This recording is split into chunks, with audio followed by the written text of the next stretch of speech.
pada Februari 2016 menyebutkan bahwa Indonesia menduduki tempat ketiga tertinggi dari Mauritania dan Gambia.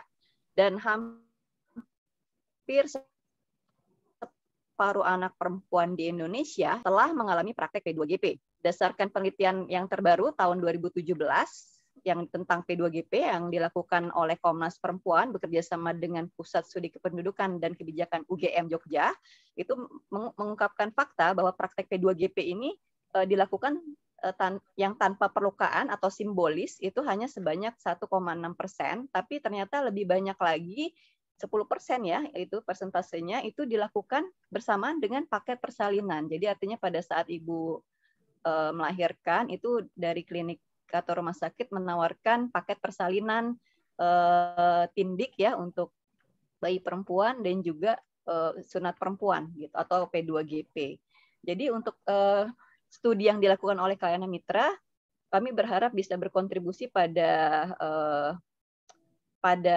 pemutakhiran data ya tentang praktek P2GP ini di khususnya di kota-kota besar, terutama di wilayah Jabodetabek. Jadi studi ini sangat penting dilakukan pemutakhiran datanya gitu supaya kita tahu ternyata walaupun sudah tahun 2021 gitu ya dan memang sudah ada kebijakan dari pemerintah gitu dan aku ingatnya yang 600 teh bagian dari pajak. Ya, bisa zaman modern begini ada sih P2GP atau sunat perempuan gitu ternyata ada gitu ya. Nah, jadi Kalyana Mitra desain studinya begini. Jadi tujuan studi kami adalah teridentifikasinya layanan-layanan kesehatan di wilayah Jakarta, Jabodetabek yang masih melakukan P2GP. Kemudian kita mendapatkan informasi tentang jenis medikalisasi P2GP yang dilakukan oleh para petugas layanan kesehatan. Lokasi studinya di 5 wilayah, DKI Jakarta, Bogor, Depok, Tangerang, dan Bekasi. Waktu studinya itu kita melakukan pengumpulan data sekitar bulan Februari sampai April 2021, pengolahan datanya Mei sampai Juni 2021, dan analisa datanya sekitar Juli sampai Oktober 2021. Jadi memang waktunya sangat terbatas juga dalam melaksanakan studi ini. Gitu. Jadi ini sebenarnya baru selesai juga studinya, makanya akan ada finalisasi lebih lanjut ya terkait dengan hasil studinya.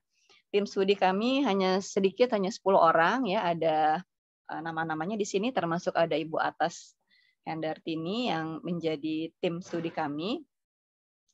Adapun langkah-langkah studi yang kami lakukan, jadi tim studi Kalyana Mitra mengawali studi lapangannya dengan mencari informasi tentang layanan P2GP di media sosial, baik melalui Facebook, Twitter, dan Instagram. Kemudian berdasarkan dari alamat-alamat pengada layanan yang melakukan P2GP itu, tim studi mendatangi tempat-tempat tersebut ya, dan mereka berperan sebagai mystery client. Jadi mereka tidak langsung mengatakan bahwa secara terbuka mereka melakukan studi, tapi mereka pura-pura menjadi calon orang tua balita yang ingin melakukan sunat perempuan atau P2GP ini. Gitu. Karena apa? Karena isu ini masih sangat sensitif. Jadi kalau ada tim peneliti gitu untuk bertanya-tanya, kemungkinan besar mereka tidak akan terbuka untuk memberikan informasi. Kemudian tim studi juga melakukan wawancara pada para ibu-ibu yang diketahui anak balita perempuannya telah disunat. Dan tim studi menggunakan metode snowball sampling dan berhasil mendapatkan 20 informan di masing-masing wilayah. Jadi misalnya awalnya hanya 5 informan, kemudian dari 5 informan itu mereka menginformasikan, oh ada tuh ibu-ibu yang lain gitu ya, teman-temannya atau keluarganya juga yang melakukan sunat perempuan atau P2GP. Kemudian kami menelusuri dan mewawancara informan yang diberikan oleh informan sebelumnya. Gitu. Jadi total ada 100 orang untuk informan ibu-ibu yang anak balita perempuannya disunat. Itu jadi kita juga menelusuri lewat media sosial ya. Kemudian kami datang juga ke rumah bersalin, rumah sakit ibu dan anak, klinik sunat, ada praktek bidan juga, praktek dukun. Kayaknya kita sih nggak sampai ke apa namanya mendatangi praktek dukunnya ya, hanya mendapatkan informasi bahwa ternyata dari praktek yang ada P2GP ini juga tidak hanya dilakukan oleh tenaga medis atau tenaga kesehatan, tapi juga ada yang datang ke dukun sunat tradisional atau dukun bayi ya ketika setelah melahirkan biasanya ditawarkan oleh dukunnya, ibu anaknya mau disunat enggak, seperti itu. Ya, ini adalah informan studi kami, orang tua yang melakukan P2GP pada anak perempuannya yang pada usia 1-5 tahun. Jadi artinya kita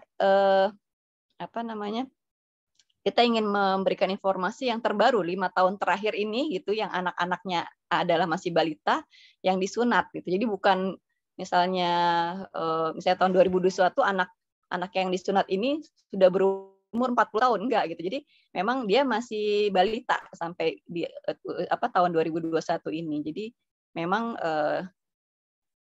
artinya P2GP yang kami studi ini adalah yang baru terjadi 5 tahun terakhir gitu ya, dan anaknya masih pada balita.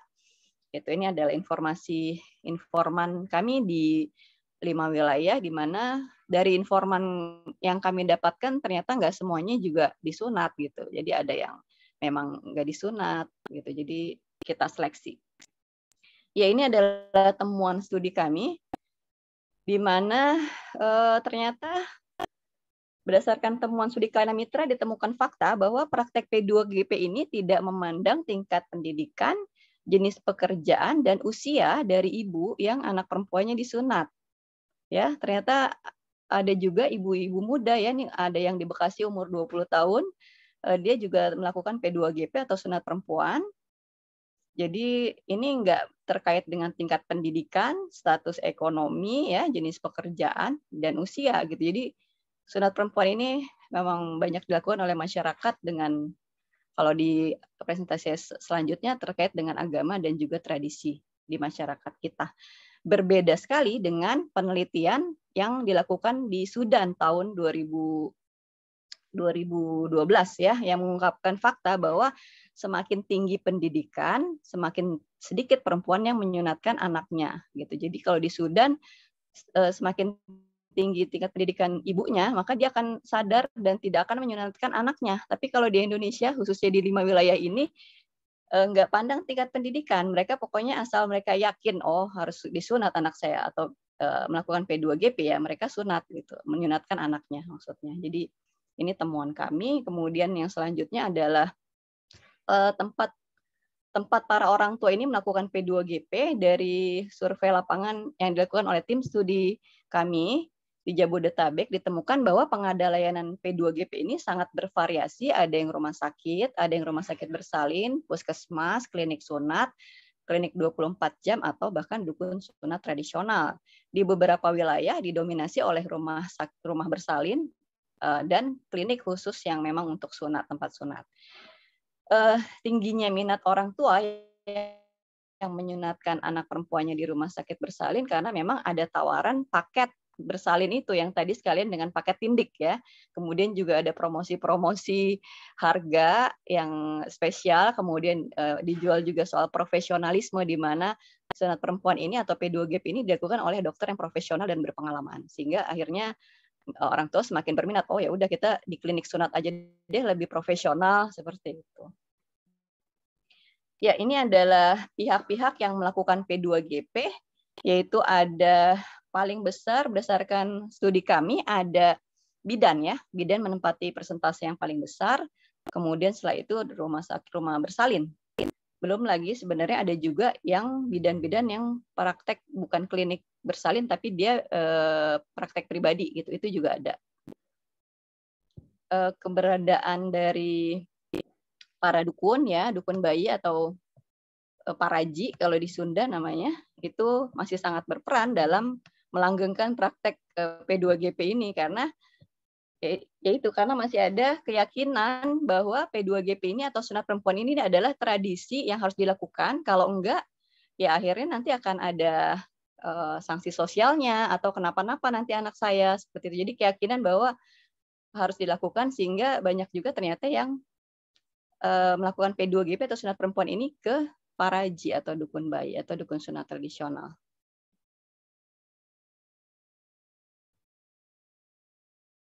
Ya, ini usia anak ketika disunat berdasarkan penelitian studi kami di 5 wilayah. Usia anak perempuan yang disunat itu beragam.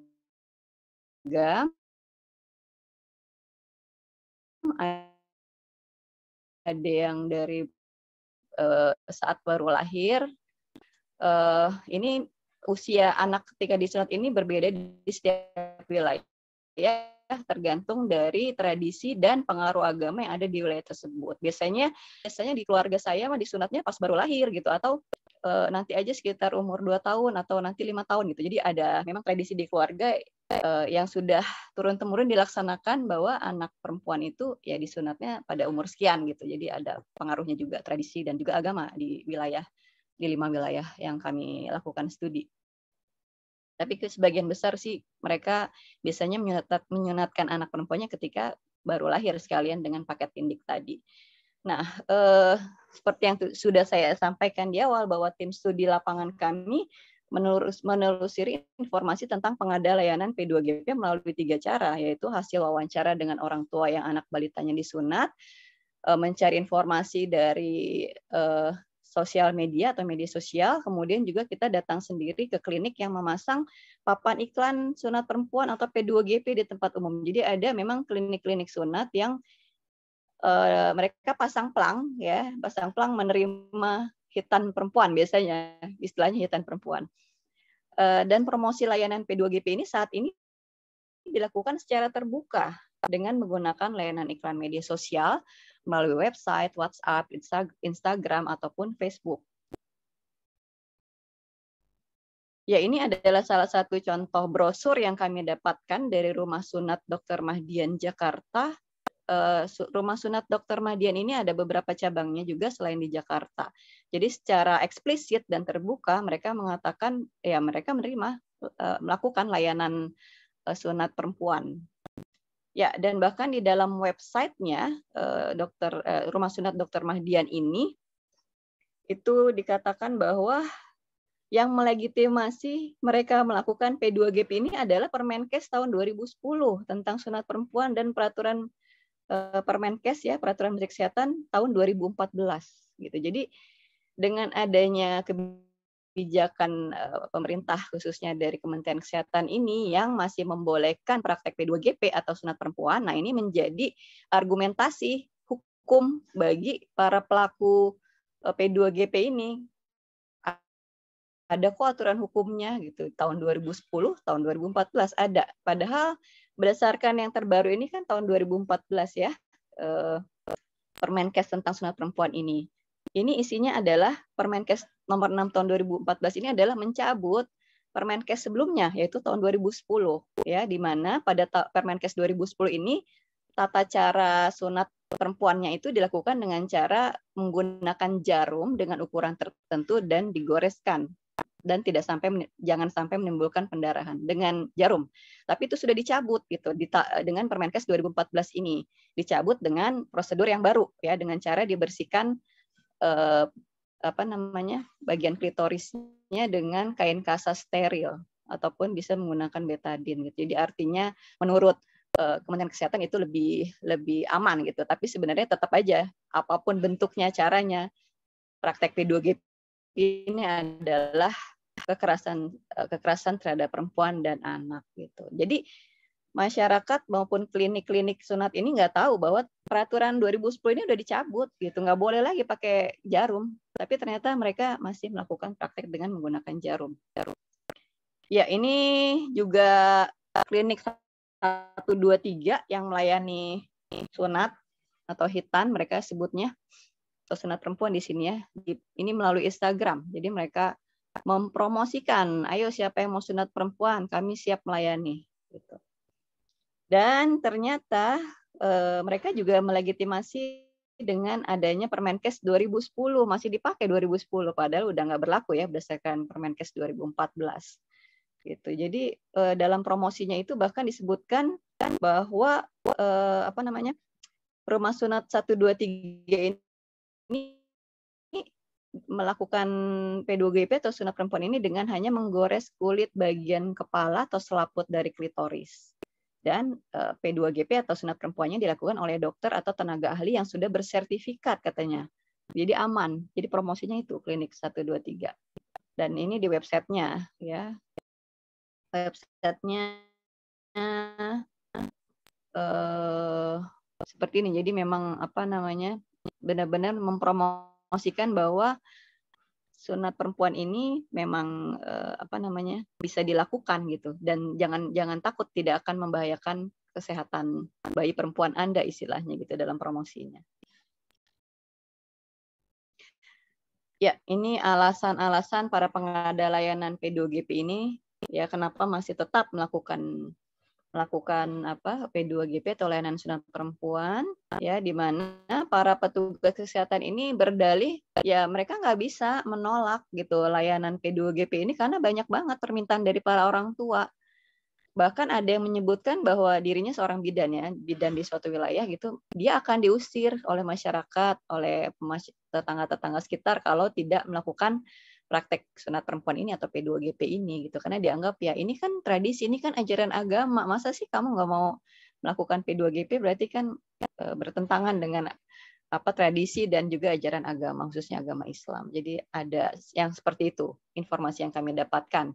Kemudian juga para bidan memberikan alasan lebih baik sunatnya ya di bidan atau di dokter daripada di paraji atau dukun sunat yang jelas tidak higienis dibandingkan petugas kesehatan gitu. Jadi menurut mereka lebih aman lah sama petugas kesehatan daripada mereka datang ke paraji. Jadi mending kita gitu yang melakukan, seperti itu alasannya.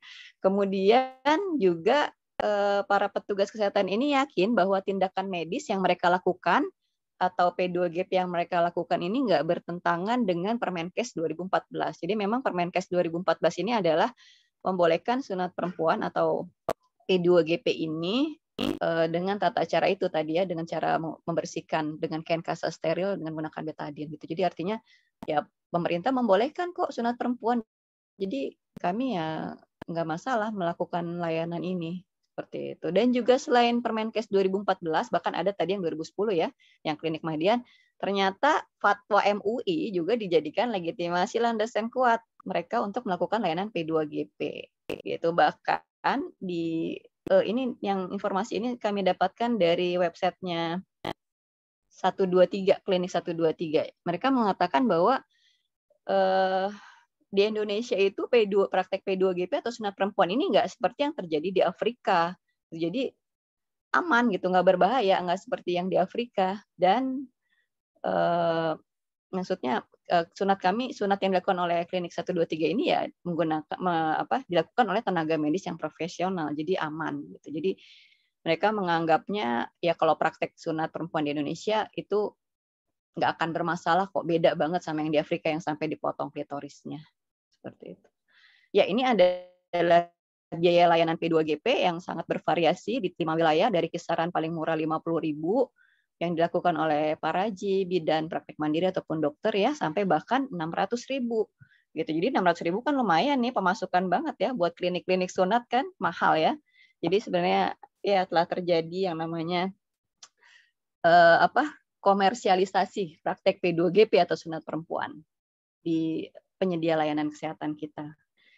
Bahkan kami dapatkan juga informasi ya mereka memasang ini spanduk iklan ya di tempat umum gitu ya. Mereka memberikan harga khusus yang menarik pelanggan. Contohnya misalnya ada di salah satu klinik Bekasi itu si tim studi ini telepon, pura-pura dia mau nyunatin anaknya ya melalui telepon, kemudian tanya informasi tentang harganya berapa sih kalau mau nyunatin anak saya gitu. Jadi harga normalnya tuh 600.000 kalau yang salah satu klinik di Bekasi. Tapi kalau dipanggil ke rumah itu bisa harganya lebih mahal, tapi ya jadi 18.000. Tapi kami ada promo, katanya bulan depan tuh harganya turun loh, jadi 480.000 itu udah semuanya, itu kita bisa datang ke rumah. Jadi sampai seperti itunya, bahkan katanya bisa dapat souvenir juga kalau memang promosinya dalam jangka waktu tertentu itu ya. Maksudnya disunat dalam jangka waktu promosi tersebut. Jadi ya memang ini adalah ladang bisnis untuk para penyedia layanan kesehatan tertentu ya. Beberapa mungkin nggak semuanya seperti ini juga. Gitu. Jadi memang ini duit ya P2GP ini gitu. Ya, ini alasan orang tua melakukan P2GP itu antara lain kebanyakan alasannya agama, karena sebagai identitas seorang muslim. Kalau belum disunat seorang perempuan itu, maka dia dianggap nggak suci atau bukan muslim yang kafah atau muslim yang syah gitu. Bahkan di salah satu klien kita juga pernah membuat video atau film dokumenter tentang sunat perempuan di Jakarta waktu itu ya, informan kami. Jadi kalau anaknya belum disunat ya, salah satu etnis di Indonesia itu Makassar ya. Jadi kalau anak perempuannya belum disunat, ketika dia nggak bisa nikah. Jadi misalnya dia baru tahu, oh saya belum disunat, padahal dia mau nikah ya.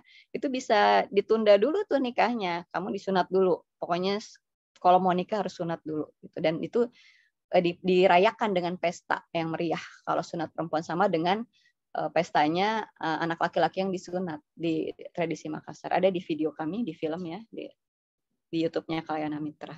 Gitu. Kemudian alasan yang kedua yang paling banyak itu tradisi keluarga. Itu karena udah turun temurun, Mbak, udah tradisi. Jadi ya nanti kami akan ditanya sama ibu saya, kenapa kok anaknya nggak disunat? Biasanya kalau neneknya dulu disunat ya, keluarga ya, atau generasi yang dulunya disunat, maka dia akan menerapkan hal yang sama kepada anak cucunya. Itu bahkan neneknya nyariin, nak, kamu nyunatin balita kamu di sini aja gitu. Jadi bantuin nyariin klinik sunat buat anak balita perempuannya, sehingga karena alasan tradisi tersebut menjadi langgeng praktek P2GP sampai saat ini. Ini adalah caranya melakukan P2GP ya. Ada mulai hanya dengan dibersihkan, kemudian dengan menggunakan gunting, kapas, pinset ataupun jarum. Jadi sebenarnya walaupun dilakukan oleh tenaga kesehatan, ini nggak berarti steril atau higienis gitu, karena bisa jadi ada efek-efek sampingannya. Nanti dokter bisa jelasin kalau dokternya sudah sharing nanti ya. Gitu. Jadi mereka sih bilangnya ya peralatan yang digunakan ini higienis kok, sudah sesuai dengan Permenkes yang beredar ya. Kalau Permenkes 2010 kan dengan jarum, kalau Permenkes 2014 dengan cara dibersihkan dengan kain kasar. Ya ini lebih lengkapnya cara melakukan sunat perempuan atau P2GP di 5 wilayah studi kami. Mbak Rena mungkin bisa dipercepat ya. Ya, baik Mbak. Ya ini wawancara yang dilakukan kami kepada klinik sunat 123. Jadi secara gamblang mereka mengatakan ada langkah-langkahnya di kami nih dalam melakukan P2GP. Di anestesi dulu untuk menghilangkan rasa sakit seperti saat menjalankan operasi, dikasih salep atau dibaal, setelah itu digores selaput yang menutupi seluruh klitoris pada bagian vagina gitu. Jadi ada caranya, dikasih tahu.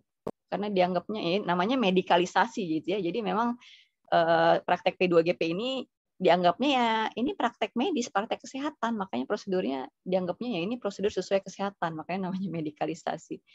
Padahal di Permenkes 2014 disebutkan bahwa P2GP atau sunat perempuan ini tidak punya indikasi medis, jadi artinya nggak ada hubungannya dengan prosedur medis, praktek medis. Jadi ini nggak ada indikasi medisnya, ini terkait dengan budaya, tradisi ataupun kepercayaan ajaran agama tertentu, khususnya agama Islam.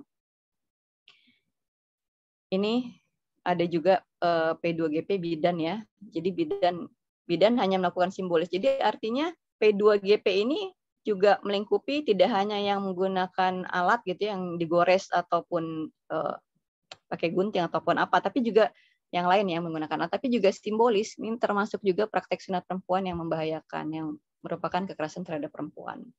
Jadi ada juga bidan yang menolak, jadi dia menjelaskan bahwa nggak boleh lagi sunat perempuan gitu, tapi karena keluarganya maksa minta, ya udah deh simbolis aja, cuman dibersihin doang pakai betadine sedikit, pakai kapas atau di sini pakai baby oil, kain kasar steril atau dan baby oil.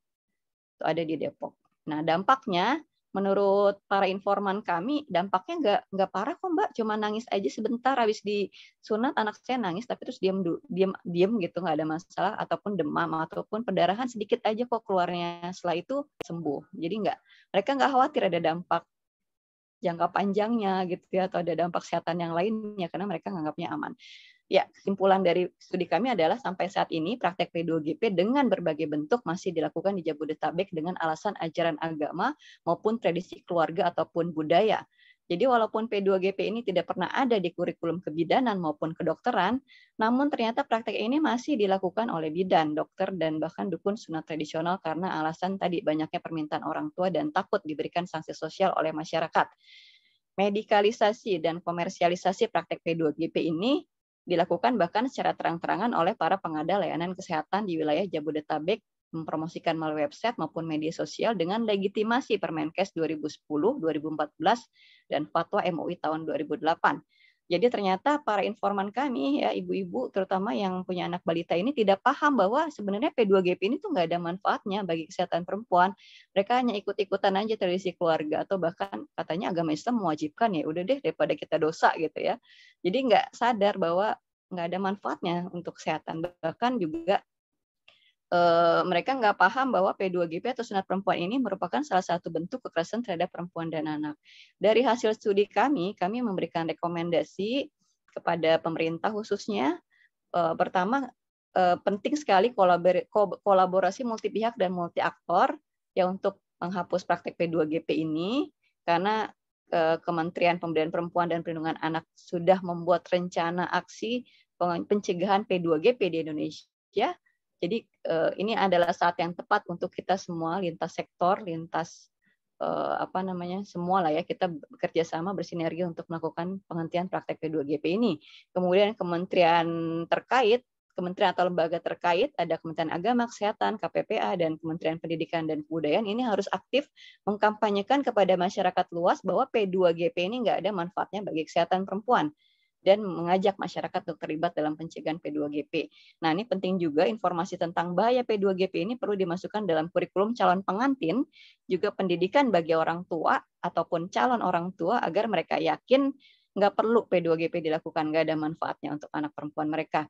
Kemudian menggunakan media sosial dan juga influencer ini perlu juga dilakukan supaya lebih banyak anak-anak muda kita yang nggak percaya, yang mulai berubah paradigmanya bahwa P2GP ini nggak usah dilakukan lah, zaman modern kayak gini masih melakukan ya, karena nggak ada manfaatnya untuk kesehatan, termasuk dosen-dosen di Fakultas Kedokteran, Fakultas Kesehatan Masyarakat ataupun Akademi Kebidanan harus mengajarkan kepada mahasiswanya bahwa P2GP ini berbahaya dan melanggar HAM. Organisasi profesi seperti IBI, Ikatan Bidan Indonesia, Ikatan Dokter Indonesia, Ikatan Dokter Anak Indonesia harus sangat tegas kepada anggotanya yang masih melakukan praktek P2GP. Jadi harus ada sanksi sebenarnya, karena di kurikulum bidan, kurikulum dokter tuh nggak ada diajarin caranya melakukan sunat perempuan. Jadi pelanggaran sebenarnya ya, pelanggaran kode etik ya, dokter ataupun bidan. Kemudian tokoh agama, tokoh masyarakat termasuk kader Posyandu dan PKK juga perlu diberikan informasi sehingga tentang pentingnya pencegahan P2GP ini, sehingga mereka bisa memberikan informasi ke kader-kader yang lainnya ataupun masyarakat luas gitu. Itu Mbak Tika, mohon maaf ya lama ya. Itu saja dari saya sharing tentang hasil studi klien Amitra. Terima kasih Mbak Tika. Baik, terima kasih Mbak Rena atas pemaparannya. Mungkin buat teman-teman media nanti yang mau bertanya bisa bertanya setelah semua narasumber ini ya memaparkan presentasinya. Baik, karena ini Dr. Fadli sudah datang, maka kita akan menuju ke Dr. Fadli terlebih dahulu ya. Tadi kalau dari hasil presentasinya Mbak Rena tadi, kita melihat bahwa meskipun P2GP ini tidak aman secara medis, tapi ternyata teman-teman Karyana Mitra ini menemukan bahwa ada juga temuan yang melakukan P2GP ini atas anjuran, ada yang berdasarkan informan ini menyatakan bahwa melakukan P2GP karena anjuran pemerintah dengan dasar peraturan pemerintah yang sebenarnya sudah cabut ya. Dan ada juga yang menyampaikan kalau informan yang menyampaikan melakukan P2GP atas anjuran tenaga medis. Nah, di sini ada Dr. Fadli. Dr. Fadli ini praktisi kesehatan. Selamat siang, Dok. Mbak Tika, maaf, Dr. Fadli barusan kabari dia keluar sebentar, jadi Bu atas dulu nggak apa-apa. Karena dokter masih ada di rumah sakit itu semua alat-alat di ruangannya. Dia izin sebentar, dia balik lagi. Baik. Kalau gitu kita ke Bu atas dulu kali ya. Selamat siang Bu Atas.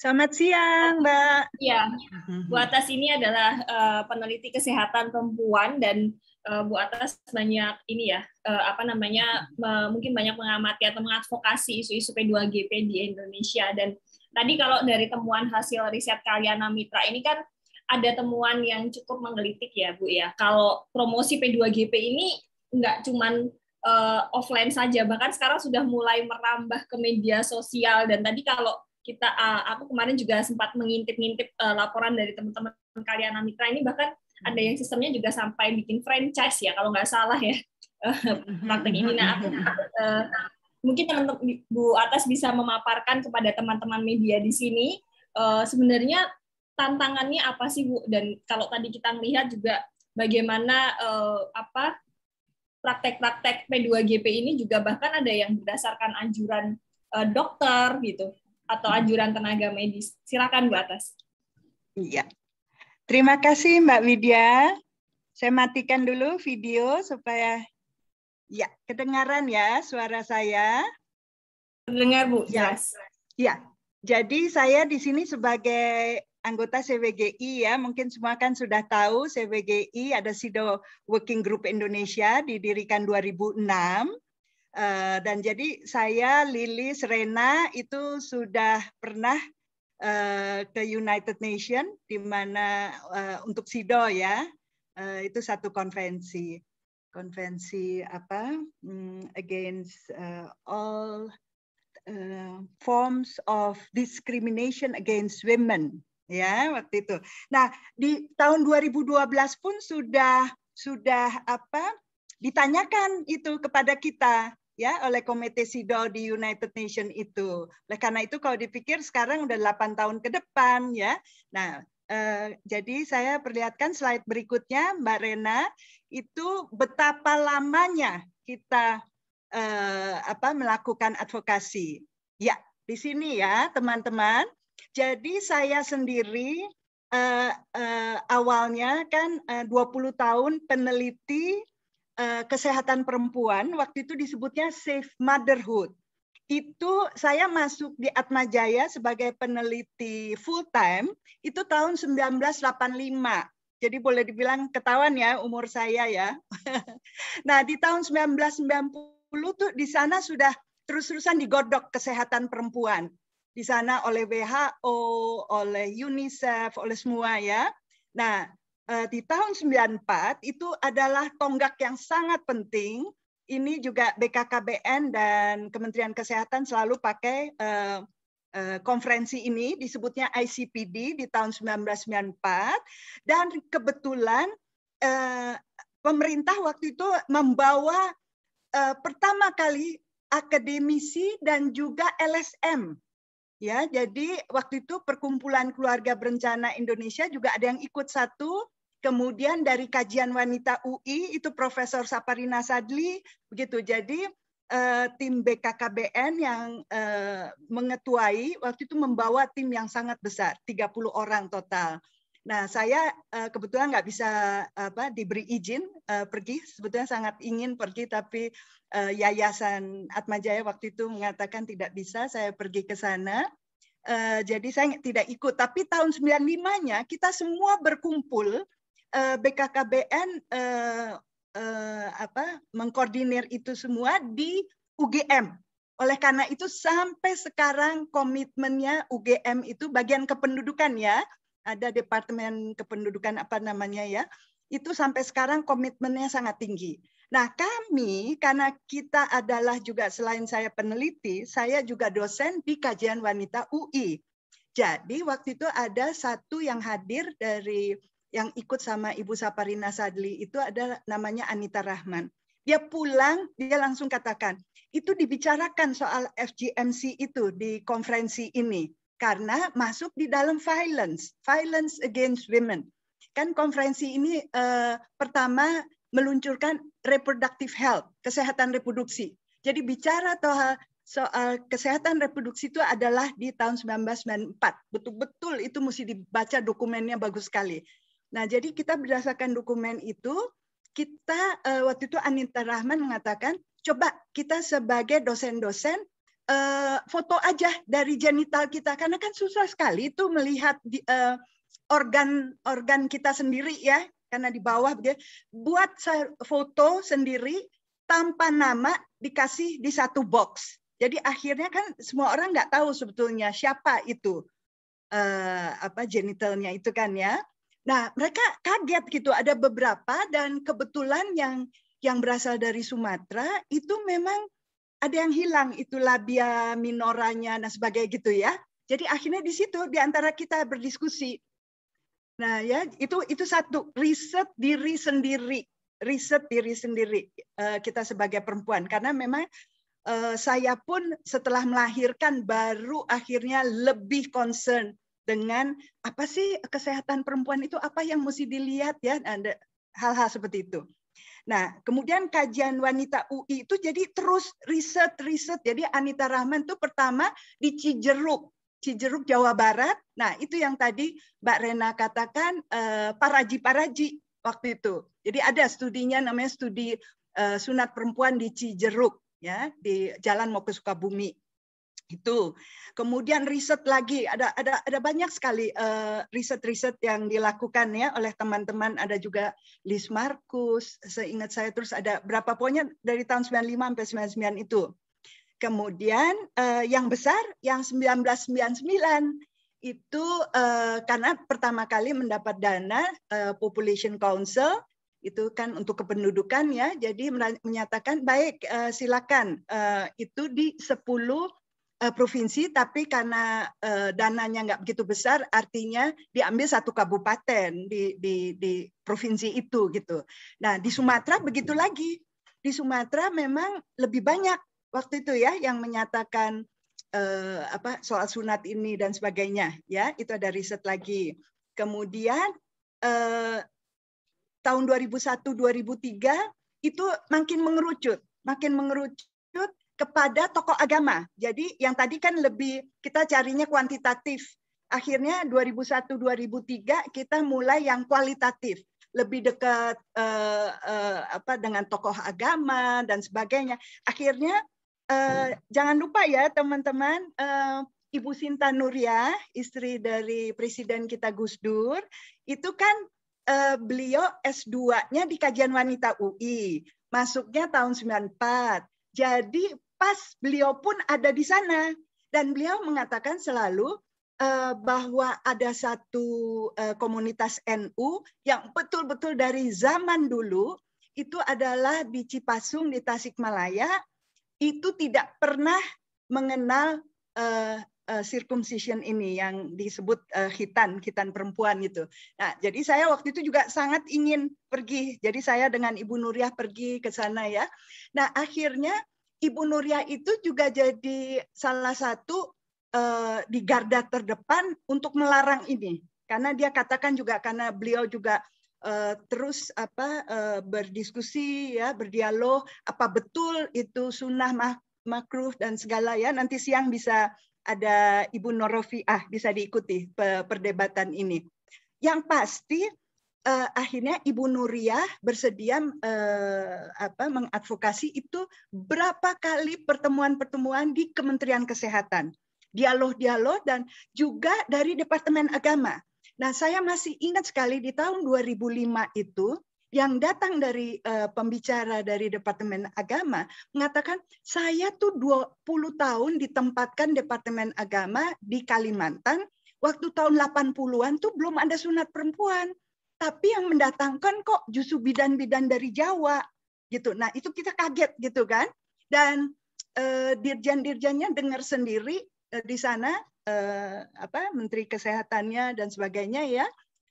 Akhirnya mereka menyatakan coba kita lihat titipkan 2 pertanyaan di Riskesdas. Riskesdas itu kayak sensusnya, tapi khusus untuk kesehatan.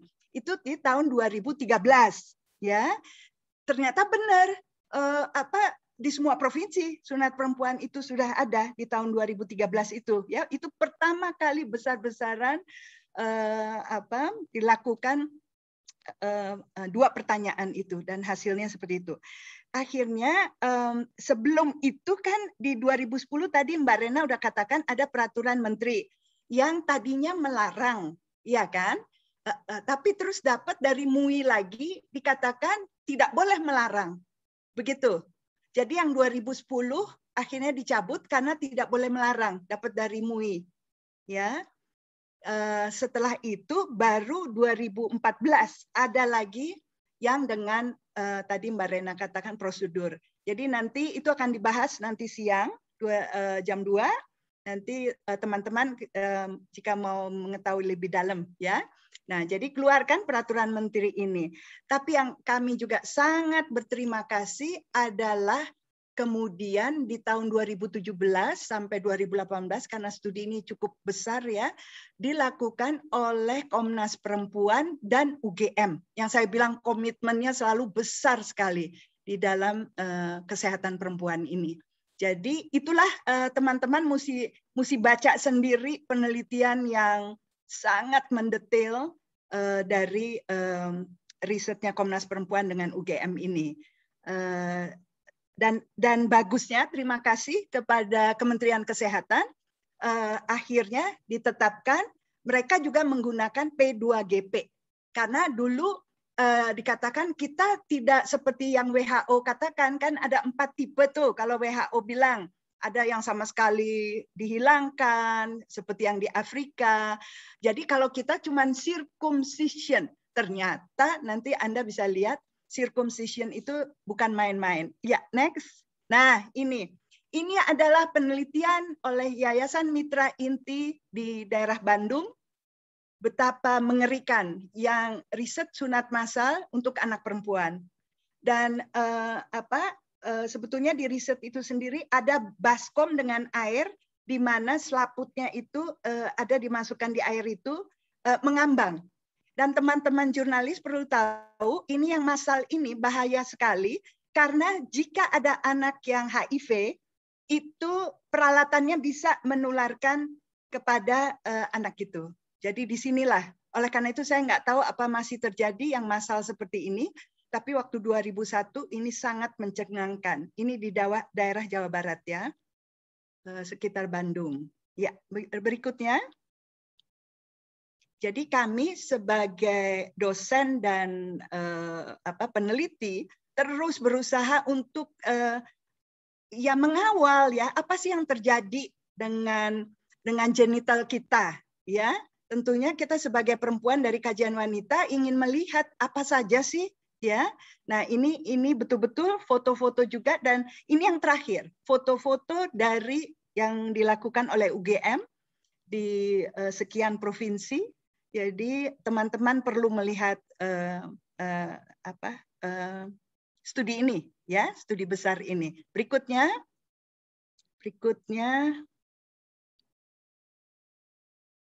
Jadi saya hanya mau memperlihatkan di sini betapa lamanya advokasinya ya.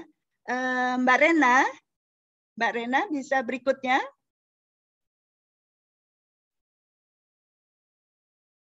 Halo.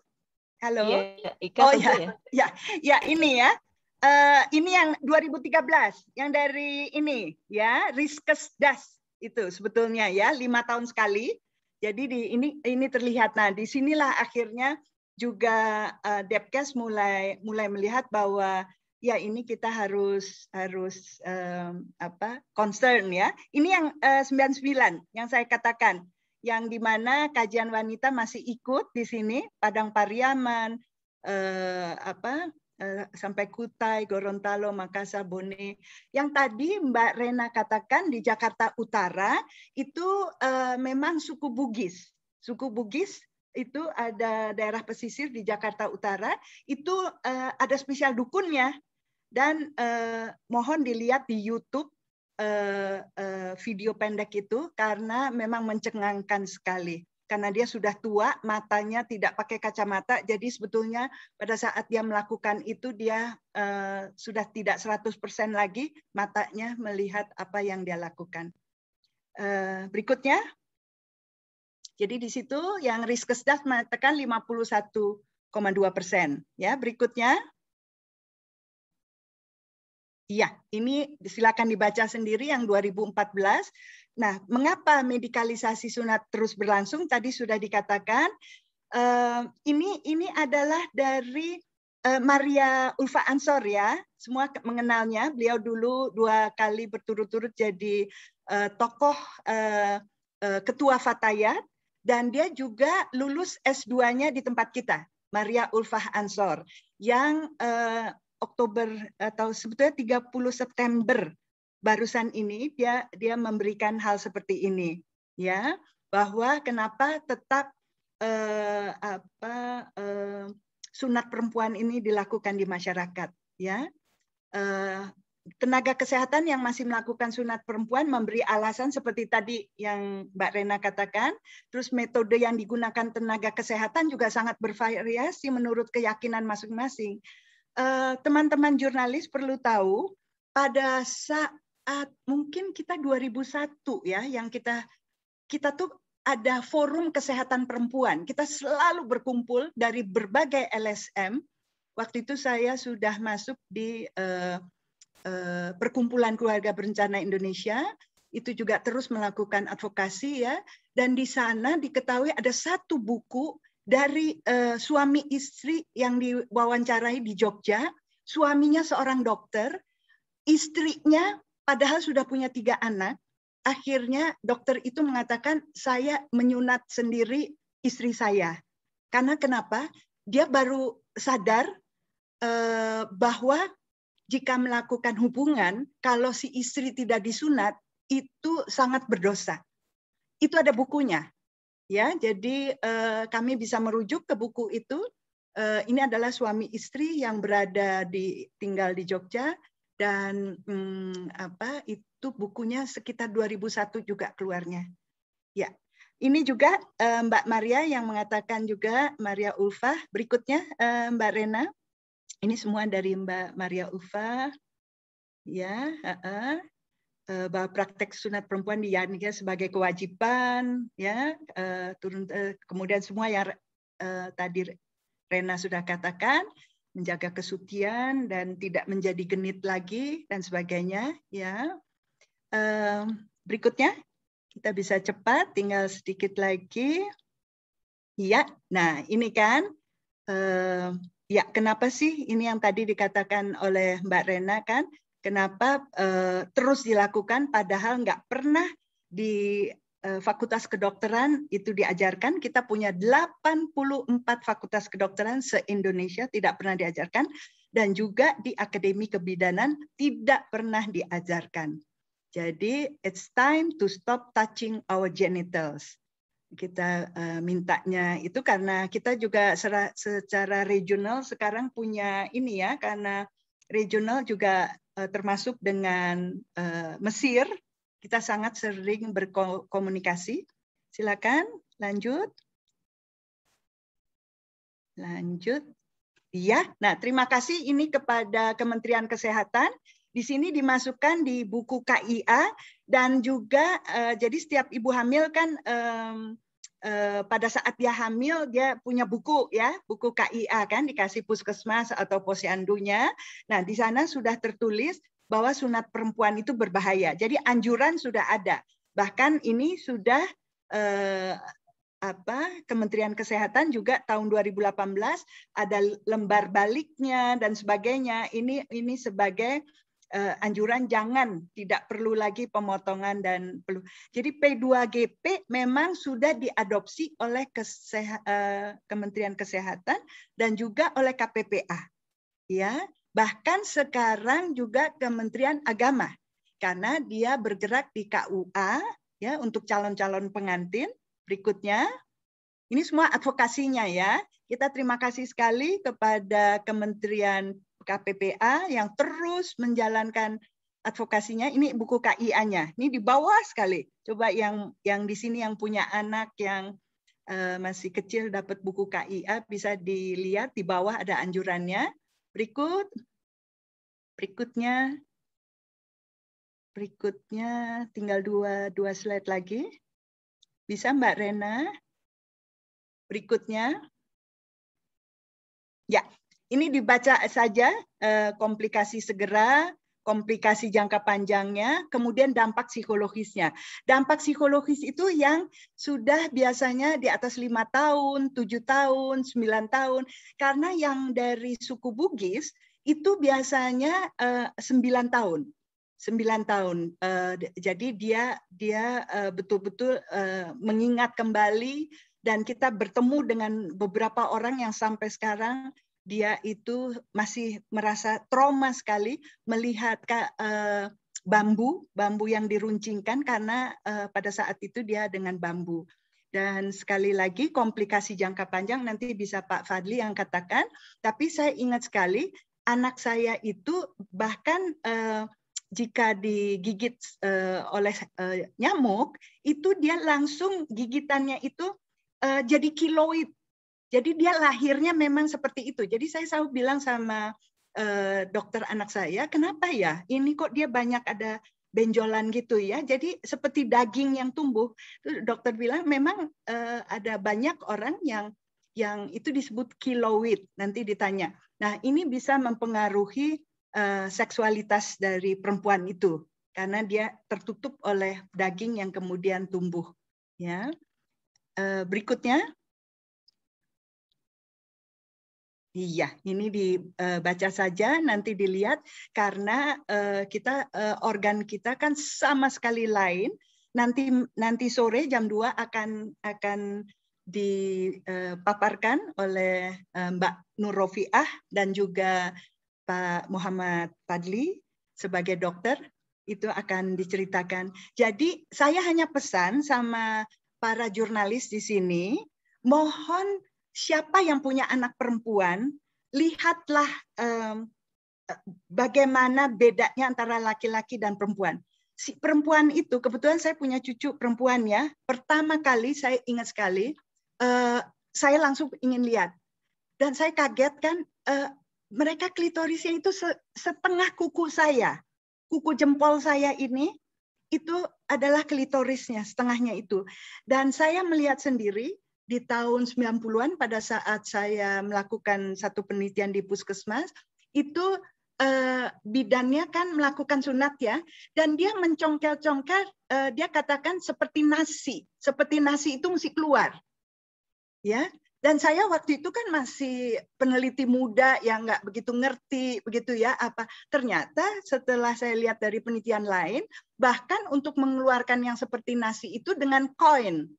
Ada di beberapa penelitian ya. Jadi seperti itu. Nah, kalau dia tuh dengan jarum selaputnya dicongkel-congkel gitu supaya yang kayak seperti nasi itu keluar. Betapa bisa dibayangkan. Sedangkan itu kan kecil sekali klitoris itu. Jadi itu seperti ujungnya penis. Seperti ujungnya penis. Jadi kalau dicongkel-congkel ya ujungnya penis itu kan mungkin akhirnya jadi seperti bunga akhirnya kalau tumbuhnya nggak bagus gitu kan ya, apalagi yang kiloid dan sebagainya. Berikutnya Bu Atlas 5 menit lagi ya Bu ya. Ya, ini tinggal rekomendasi perasaan saya. Ya, ini buku-bukunya saya hanya mau katakan ya bahwa Kementerian KPPA dan Kementerian Kesehatan sudah terus-menerus ya melakukan himbauan, kemudian bahkan disebut Bogor Agreement. Di sini juga sudah mulai ada Kementerian Agama. Ya, berikutnya di sini, berikutnya Mbak Rena, ini semua yang, nah sudah saatnya P2GP dihentikan. Nah, tokoh agama harus dengan tegas mengatakan tidak perlu karena lebih banyak membawa mudarat. Gitu. Jadi jelas, saya dari dulu kan ikut dengan kelompoknya Ibu Sinta Nuriyah.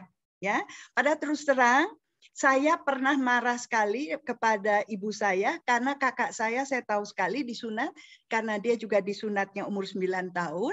Saya bahkan mengatakan juga waktu dekat-dekat sudah mau menikah gitu, saya katakan, kenapa saya nggak disunat? Terus ibu saya selalu bilang, nenek kamu sudah meninggal dulu saat kakak kamu disunat. Pada saat kakak saya 9 tahun kan saya sudah umur 7 tahun, jadi saya tahu ya waktu itu prosesinya bagaimana si dukun sunat itu datang ke rumah dan kakak saya bertiga dengan ponakan dua sepupunya dia kan, jadi ada tiga sepupu saya itu. Saya pikir itu bagus sekali gitu, ya kan? Karena saya juga mau menikah, saya takut begitu. Apakah saya Muslim yang benar? Jadi saya pun merasa bahwa saya pernah marah kepada ibu saya.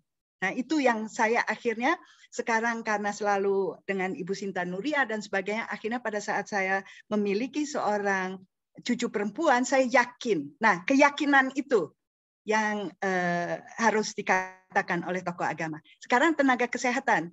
Nah, tenaga kesehatan juga begitu. Jangan merusak genitalia perempuan. Ya, bahkan kita di CWGI mengatakan don't touch our genitals. Karena hanya sekuku kita. Jadi mohon semua lihat klitoris kita itu hanya setengah dari kuku kita, ya. Nah, kolaborasinya tadi sudah dikatakan dengan Fakultas Kedokteran, dengan semua ya, Akademi Kebidanan, organisasi profesi, IDAI, POGI, IDI, ya. Tapi mesti bersatu gitu, bukan himbauan saja. Bukan himbauan saja. Sekarang sudah implementasinya. Kan sekarang begitu maraknya. Tadi Mbak Rena katakan, maraknya di mana-mana. Sudah saatnya pengawasan dari Kemenkes terhadap klinik-klinik ini, pengada layanan ini, dengan sanksi. Nah, takutnya itu Mbak Rena kan kita juga kaget ya, ada di satu gedung besar ya, seperti mall gitu. Nah, kliniknya ada di dalam situ. Nah, sepertinya itu ada kesehatan perempuan yang lain. Mungkin ibu-ibu dan bapak-bapak perlu tahu, itu kan karena kita sering bertemu dengan dokter-dokter di luar ya. Ini saya sendiri bertemu dengan seorang dokter perempuan yang dari Oman. Dia katakan orang-orang kaya yang di Oman itu pergi ke kota Paris untuk restore virginity. Itu sebetulnya dibohongin. Siapa yang bisa restore virginity? Jadi di Paris saja banyak klinik-klinik yang menawarkan restoring virginity. Ya, jadi ini semua adalah mitos-mitos di mana menggunakan uang ya, menjualnya yang terkait dengan alat kelamin kita, alat kelamin perempuan. Ya, jadi saya rasa itu sebagai penutup. Terima kasih teman-teman sudah hadir karena kami cukup lama, bisa dibayangkan ya dari tahun 1994 karena dokumennya itu ada. Jadi kami justru sangat ingin teman-teman jurnalis itu juga ikut mengadvokasi ini. Terima kasih Mbak Widya. Baik, terima kasih Bu Atas atas pemaparannya, dan kemudian Bu Atas ini kan tadi sudah menjelaskan ya bahwa di Indonesia ini ternyata tantangannya kurang lebih sama dengan hasil temuan dari Mbak Rena tadi, bahwa tantangannya itu dari sisi agama dan juga ada dari sisi medis, yang mana dari sisi medis ini tidak pernah diajarkan juga di Fakultas Kedokteran dan Kebidanan tentang bahaya P2GP ini. Nah, Dr. Fadri, apakah sudah ada di ruangan ini? Ya, sudah ada, Mbak Widya. Baik. Selamat siang, Dr. Fadli. Tadi Mbak Atas dan juga Mbak Rena memaparkan temuan riset yang bahwa kita melihat bahwa meskipun tidak aman secara medis, tapi ternyata memang ada juga praktek-praktek dari P2GP ini yang justru dilakukan oleh masyarakat atas anjuran dari tenaga medis sendiri ya, yang dalam hal ini bidan. Dan kemudian tadi kalau masyarakat juga ada yang bilang bahwa dasarnya juga mereka menggunakan peraturan Kementerian Kesehatan yang sebenarnya sudah dicabut gitu. Nah, karena di sini ada Dr. Fadli, mungkin bisa menjelaskan bagaimana secara medis dan bagaimana prakteknya selama ini yang mungkin Dr. Fadli menemukan di kalangan teman-temannya Dr. Fadli sendiri atau di kalangan dokter sendiri, tentang P2GP ini. Silakan dokter. Baik Mbak Widya, terima kasih waktunya. Assalamualaikum warahmatullahi wabarakatuh. Mohon maaf tadi sempat on and off kameranya, jadi saat ini kebetulan saya sedang praktek, tapi karena permintaannya dari teman-teman, maka pasti kita luangkan waktu. Jadi sejak tahun 2017, bahkan mungkin 17 akhir, ke 18, pertama kali saya diminta waktu itu ke KPPA untuk memaparkan tentang FGM, female genital mutilation, karena pada saat itu baru-baru saja ada kejadian sebuah anak yang baru dilakukan khitan, anak perempuan yang dilakukan khitan, telat dirujuk saat tiba di rumah sakit, itu meninggal dunia. Gitu. Semenjak itu saya mendalami tentang FGM, dan sampai saat ini kita semua di sini, saya yakin semua peserta di sini juga berupaya untuk end FGM. Pada kesempatan kali ini, izinkan saya untuk share screen untuk membahas sedikit dari perspektif medis. Sebenarnya apa sih yang dimaksud dengan FGM? Sudah kelihatan ya? Mbak Widya, sudah kelihatan share screen-nya, maaf? Sudah, Dok. Sudah. Oke. Jadi kita harus menyamakan definisinya terlebih dahulu. Oleh karena itu, saya kutip definisi ini dari Badan Kesehatan Dunia atau WHO. Jadi di WHO mengatakan bahwa female genital mutilations or cutting, FGMC, ya, atau strip C, includes procedures that intentionally alter or cause injury to the female genital organs for non-medical reasons. Saya coba untuk translate ke Indonesia. Jadi pemotongan dan perlukaan genitalia perempuan atau P2GP mencakup tindakan yang dilakukan secara sengaja untuk merubah atau mencederai organ genital wanita tanpa indikasi medis. Di sini yang translated, yang ke bahasa Indonesia saya tekankan ada 3 poin: secara sengaja, merubah atau mencederai, tanpa indikasi medis. Nah, jadi kita tahu bahwa di tindakan kedokteran itu ada yang dinamakan tindakan secara elektif, secara berencana atau secara sengaja, atau tindakan yang emergensi. Jadi ini adalah secara sengaja. Jadi ada niatan akan dilakukan ini, ada niatan saya buka praktek untuk memfasilitasi tindakan ini. Contoh kayak tadi yang sudah dipaparkan oleh Ibu Atta, Ibu Rena, ada beberapa klinik-klinik yang membuka pelayanan itu, dan itu secara sengaja menawarkan, ya.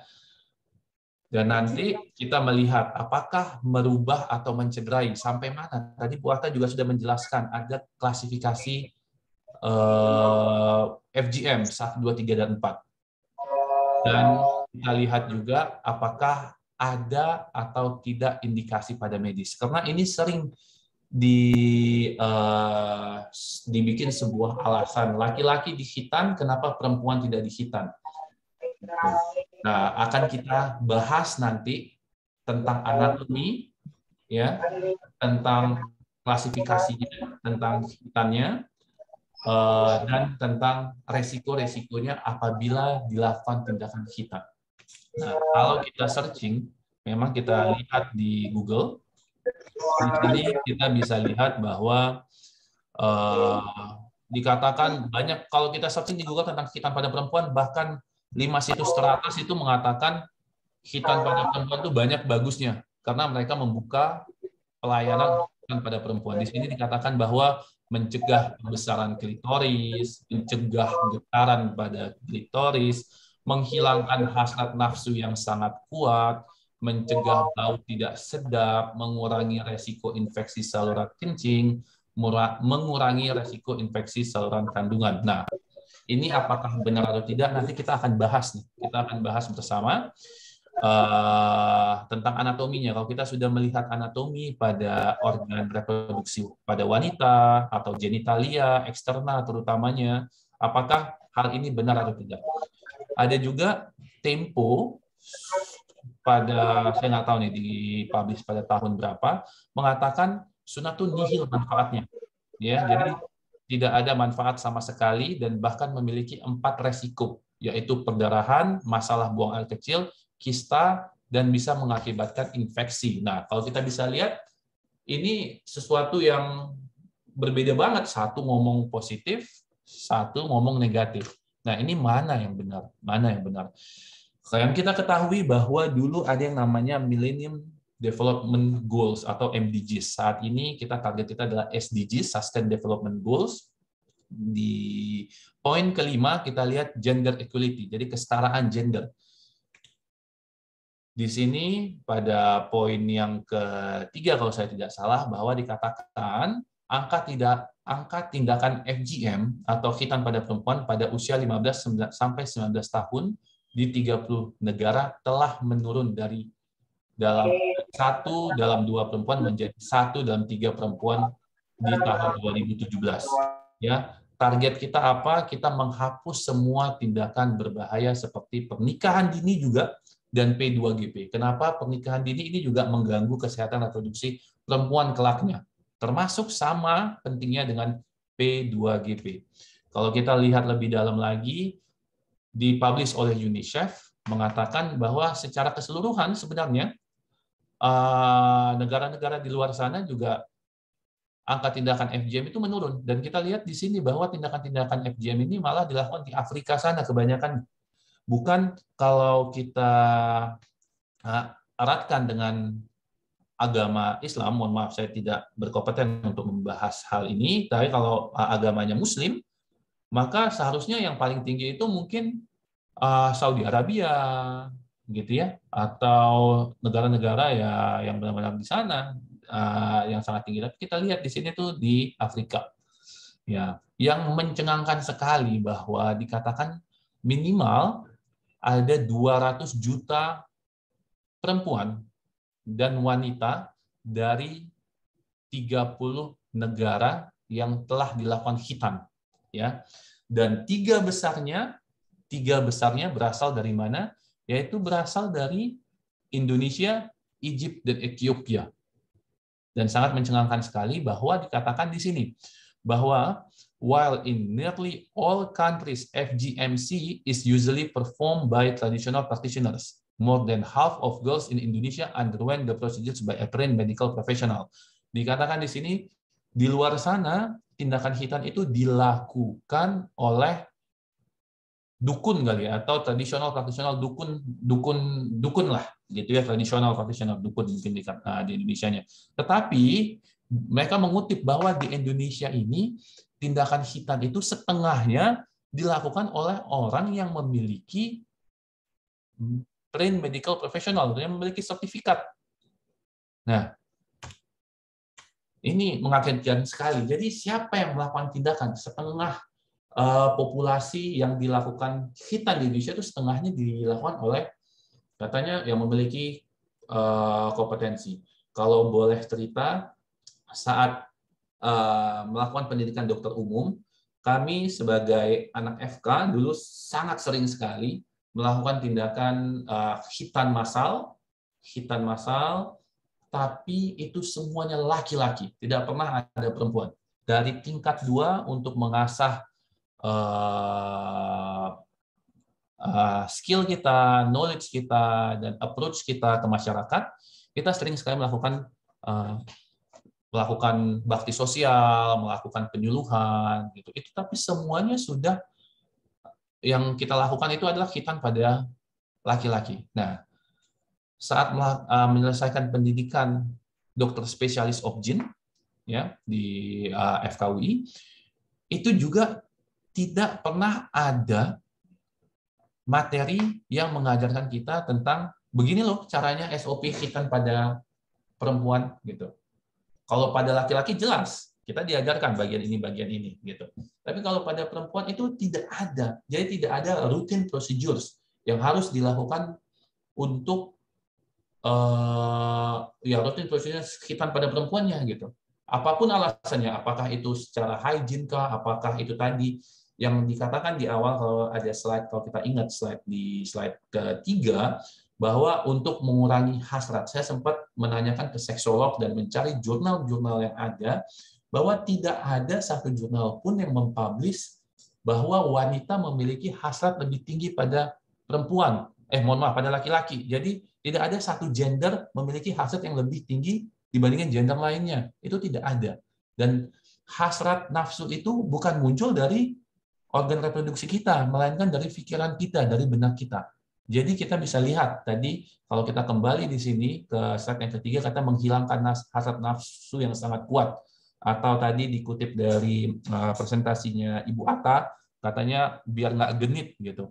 Itu tidak ada wanita terlahir yang genit gitu. Itu semuanya harus dikhitan itu nggak ada gitu. Dengan cara apapun dilakukan tindakan di daerah organ reproduksi.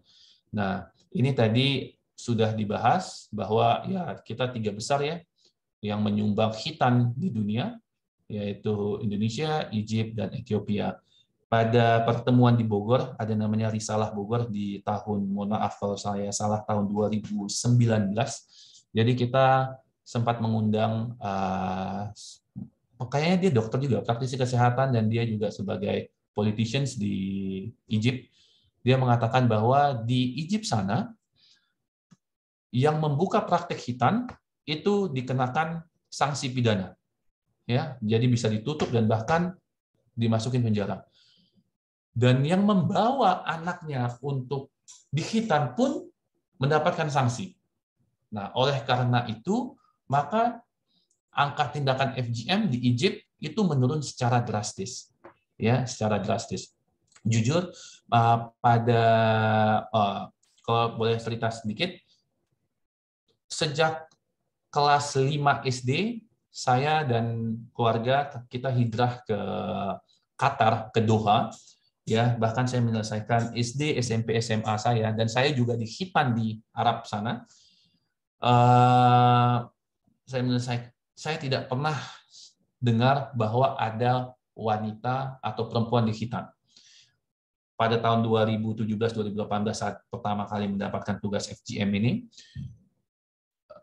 saya menghubungi teman-teman dekat saya, orang Qatar, orang Egypt, dan saya tanyakan ke mereka bahwa apakah di sana khitan pada perempuan itu masih marak nggak? Dia bilang itu sudah langka, gitu. Kita sudah lama meninggalkan hal itu, dan itu against the law, against melawan hukum.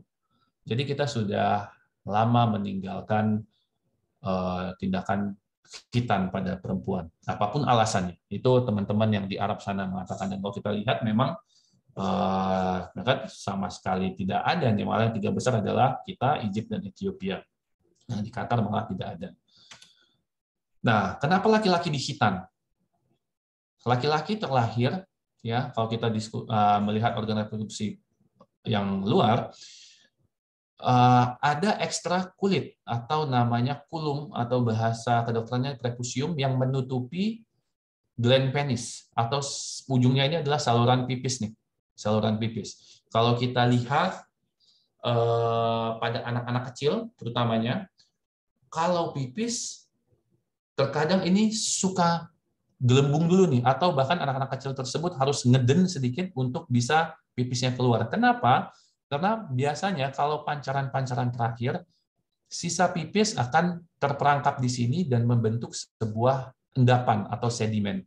Endapan tersebut akan mengecilkan ini nih, kaliber atau diameter muara di sini nih, sehingga air pipis itu terperangkap di sini. Air pipis itu terperangkap di sini, bayinya kadang-kadang harus ngeden kayak mau pup untuk bisa keluar pipis, bahkan sampai sakit. Nah, hal ini bisa menyebabkan infeksi, karena kita tahu bahwa air pipis itu sudah air yang terfiltrasi oleh ginjal kita, dan itu kotoran itu sebenarnya.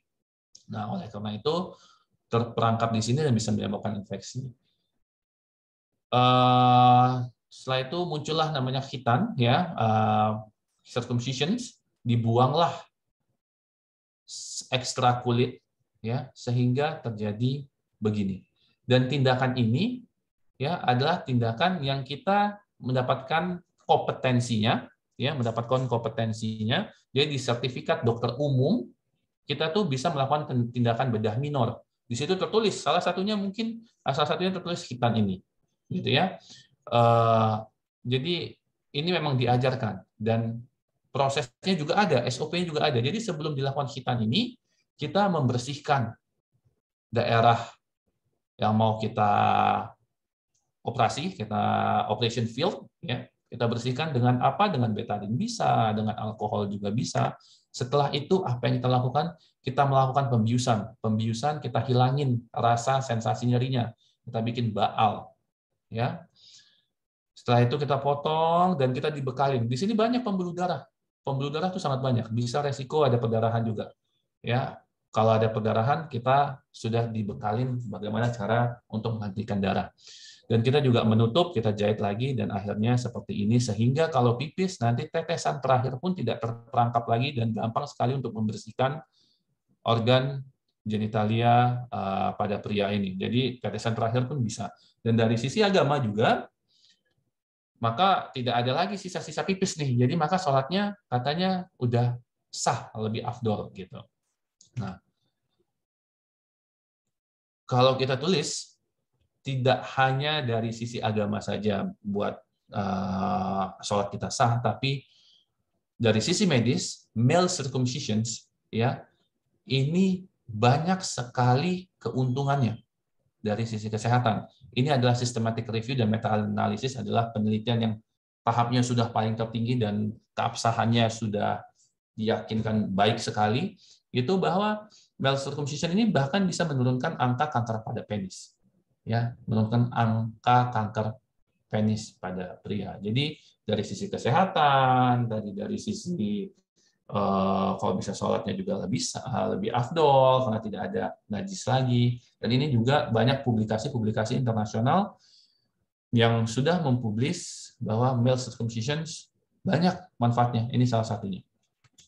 Nah, kita masuk nih ke organ genitalia pada perempuan. Nah, kebetulan saya dokter spesialis obstetri dan ginekologi. Nah, jadi setiap hari kita membahas ini sama pasien-pasien nih. Jadi kita akan bahas ini juga sekarang ke teman-teman di sini. Jadi organ genitalia pada perempuan itu dibagi atas dua. Ada yang interna, ada yang eksterna. Yang interna itu yang tidak bisa kita lihat, ya, membutuhkan alat, membutuhkan tambahan alat, bisa USG, bisa spekulum untuk melihatnya. Jadi kita tahu yang bagian dalam itu mulai dari vagina, ya, masuk ke serviks, rahim, dan di sini ada saluran tuba kiri dan kanan dan telur. Ya, kita tahu ukuran rahim ini remaja 7 cm, dewasa ukurannya dari sini sampai sini itu 7 cm.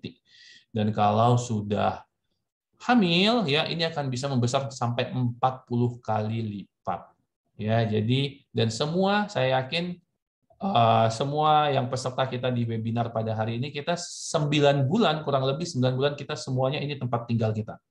Cikal bakal generasi ke depan Indonesia itu berada semuanya di sini. Jadi kita harus jaga kesehatan reproduksi. Jangan sampai membuat infeksi.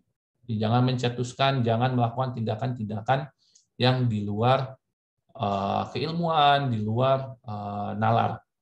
Nah, yang berikutnya, ini adalah eksterna. Kita akan bahas ini lebih dalam lagi. Jadi yang eksterna, ini kita lihat di sini adalah mons pubisnya, di sini ada klitorisnya, ada labia mayora, bibir kemaluan yang major, ada yang minor, di sini saluran pipisnya, di sini selaput darahnya atau himen, dan sini adalah muara masuk ke vagina. Nah, membandingkan dengan Dok, ya, mungkin 5 menit lagi ya, Dok. Oke, membandingkan dengan pria, bahwa saluran pipis ini, ya, di sini terbuka. Tidak ada selaput pun yang menutupi saluran pipis sama sekali. Sehingga kalau memang mau pipis dan tetesan terakhir pun bisa keluar secara gampang dan membersihkan, dan kita bisa membersihkan dari depan ke belakang. Jadi kalaupun sholatnya tidak ada najisnya lagi, dan endapan-endapan atau sedimennya itu tidak muncul karena tidak ada saluran yang tertutup. Ya, FGM ini membawa saya ke beberapa kota di Indonesia yang banyak tindakan hitan pada perempuannya. Salah satunya mungkin seingat saya waktu itu di Gorontalo. Saya gambar ini saya tampilkan dan di saat itu ada beberapa praktisi atau yang melakukan tindakan hitan, yang membuka praktek hitan. Karena di Gorontalo ada sebuah seremoni yang namanya mandi lemon, ya, yaitu hitan pada perempuan.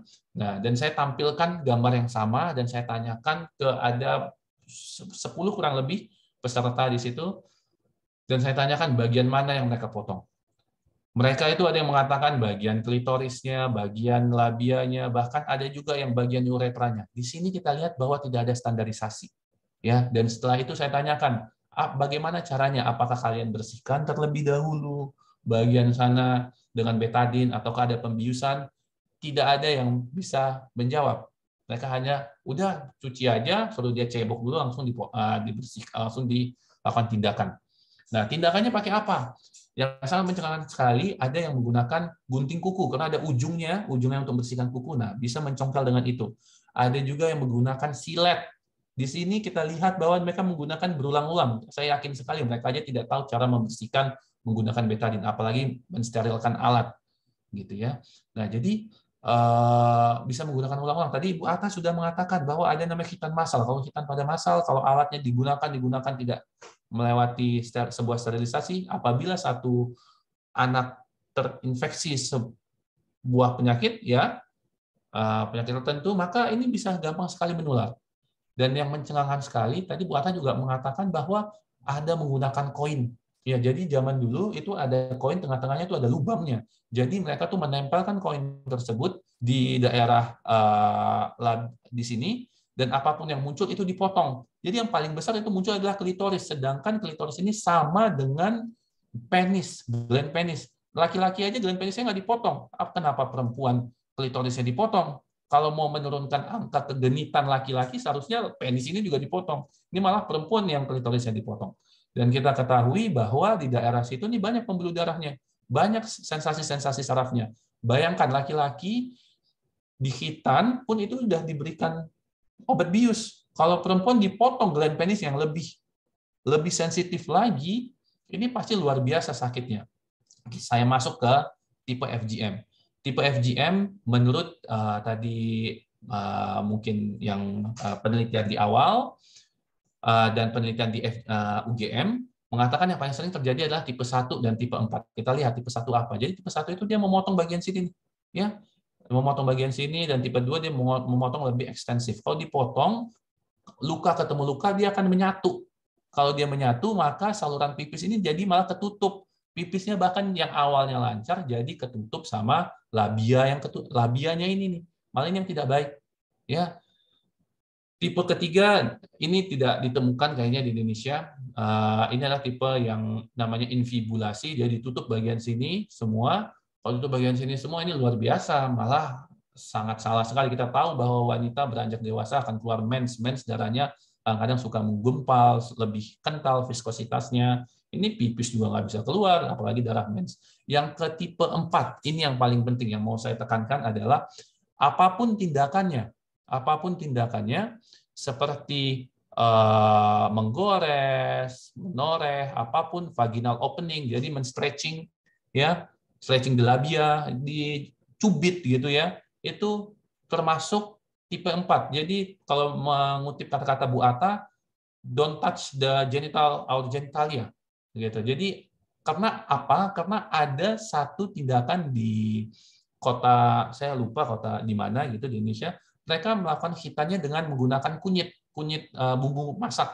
Jadi mereka mencoleknya bagian kunyit aja untuk sebagai simbol, gitu. Tapi kan ini kita nggak melukai, Pak. Tapi ini tidak boleh dilakukan. Tidak, bagian masak organ reproduksi yang kita harus jaga kesehatan, kita oleskan kunyit, gitu. Dan itu tidak benar, gitu. Nah, ini ada gambar, tapi ini bukan FGM ya. Ini kasus saya dapatkan di tempat praktek saya. Jadi karena sering terjadinya infeksi, luka, jadi ini bisa ketutup nih. Ini ketutup. Jadi kalau kita lihat pipisnya itu keluarnya dari sini, ya. Maka kita buka salurannya sehingga bisa dapat seperti ini lagi. Jadi apapun infeksi, apalagi kita memberikan infeksi nih.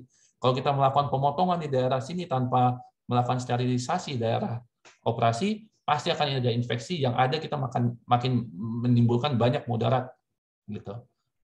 Berikutnya, nah ini resiko tindakan. Resiko tindakan tadi Bu Atta juga sudah jelaskan, ada yang immediate, yang langsung segera. Contoh kalau kita melakukan tindakan itu pasti kita tahu bahwa organ genitalia perempuan itu banyak sekali pembuluh darah. Kenapa? Untuk mensuplai nanti kalau memang ada janin ke depannya, tumbuh janin di dalam rahim. Jadi ada nih udah darahnya banyak di situ selaput pembuluh darahnya. Jadi kalau memang dia tidak dibekali dengan cara anatomi pembuluh darah, maka apapun yang kalau dia salah motong pasti akan ada perdarahan.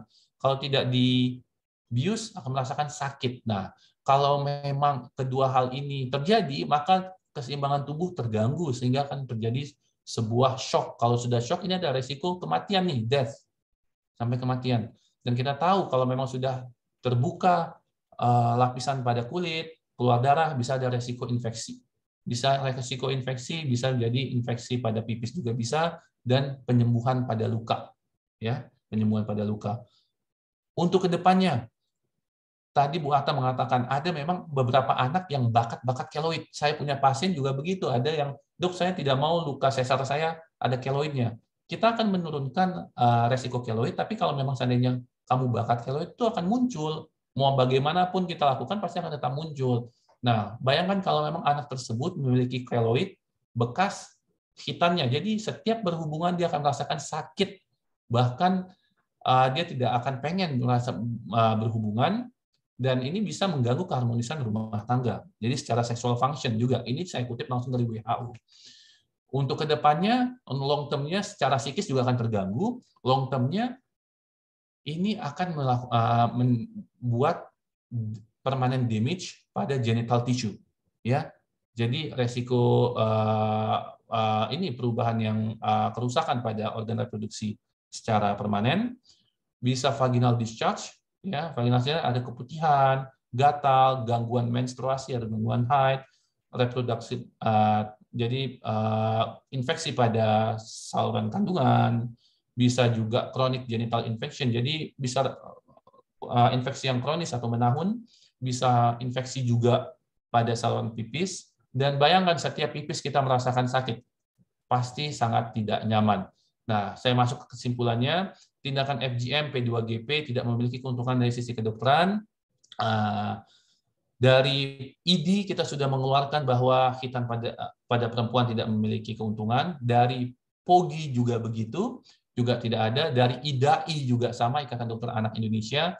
Pada saat saya dipanggil untuk ngomong di Ikatan Bidan Indonesia, ada Kongres Ikatan Bidan Indonesia, saya sempat menanyakan ke Ibu Ketua Bidannya, mengatakan bahwa memang bidan-bidan kita juga tidak dibekalin tentang hitan pada perempuan, dan itu tidak ada di kurikulum bidan Indonesia. Jadi sebenarnya ini oknum-oknum atau mungkin informasi ini yang belum tersampaikan. Karena itu penting sekali teman-teman media di sini untuk bisa mengalahkan nih bagaimana kalau kita menulis hitan pada perempuan di Google, yang muncul dulu tuh sebenarnya yang tidak baiknya dulu, jangan sampai yang baik-baik dulu, mungkin karena kan ada sistemnya tuh, saya kurang begitu hafal. Nah, tindakan FGM memiliki komplikasi yang berat berupa akut maupun kronis. Tadi kita bisa lihat bahwa tindakannya bisa immediate, bisa ke depannya. Mungkin ada kadang-kadang ibu-ibu berkelit, nggak apa-apa kok anak saya sehat-sehat aja. Nanti kamu belum tahu ke depannya, dan kadang-kadang bagian bawah itu sangat tabu. Kadang-kadang ke orang tua pun dia tidak akan mengatakan bahwa kok kayak gini ya, saya gitu, apakah memang begini gitu, padahal bukan begitu, atau setiap pipis sakit atau berhubungan sakit gitu. Nah, dia ini hal-hal ini kita ingat, kita tinggal di Indonesia yang memang hal ini masih sangat tabu sekali, jadi penting sekali untuk kita memberikan edukasi. Jadi pelaku tindakan FGM yang tidak memiliki kompetensi pengetahuan ini melanggar kode etik Indonesia, kode etik kedokteran, dan berpotensi sekali diganjar oleh hukum. Karena siapapun yang melakukan tindakan hitan, saya yakin di luar sana tidak ada kompetensinya, mereka tidak dibekalin oleh tidak oleh knowledge yang cukup.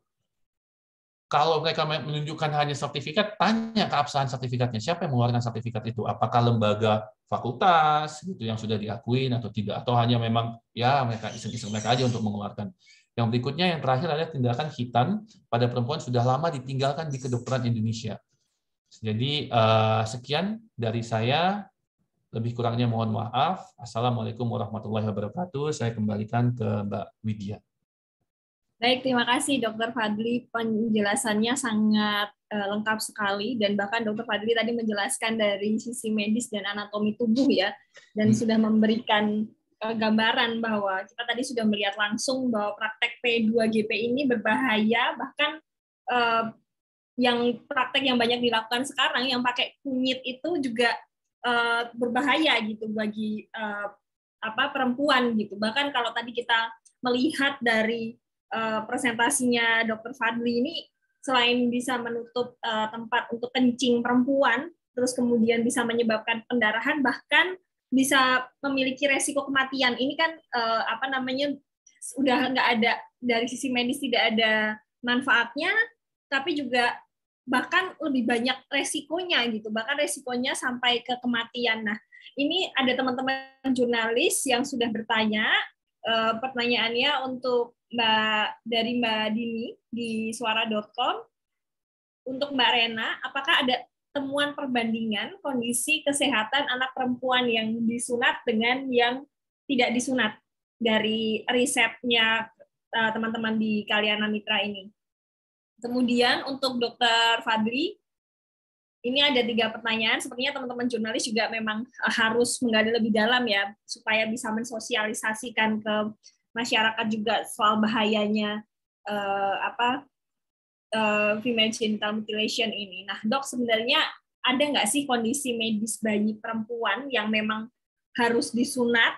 Kondisinya seperti apa? Apakah karena bagian klitorisnya tertutup jadi boleh disunat? Nah, ini mungkin nanti Dr. Fadli bisa menjelaskan bagaimana dan apakah memang benar perempuan yang disunat bisa mengalami gangguan menstruasi dan di kemudian hari penyebabnya apa.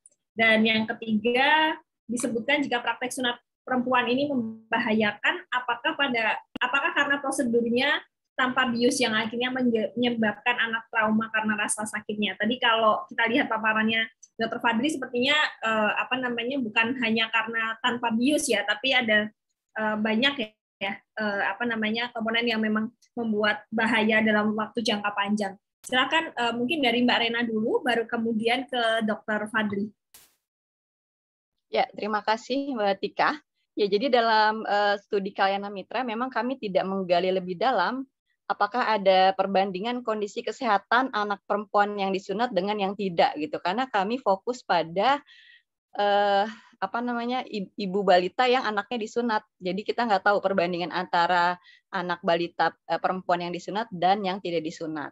Tapi mereka mengatakan bahwa ada dampaknya P2GP ini. Tapi mereka bilang nggak apa-apa kok Mbak, dampaknya nggak terlalu parah sekali gitu, karena dampaknya itu hanya menangis atau rewel gitu ya anaknya setelah disunat, kemudian demam itu ataupun terjadi pendarahan.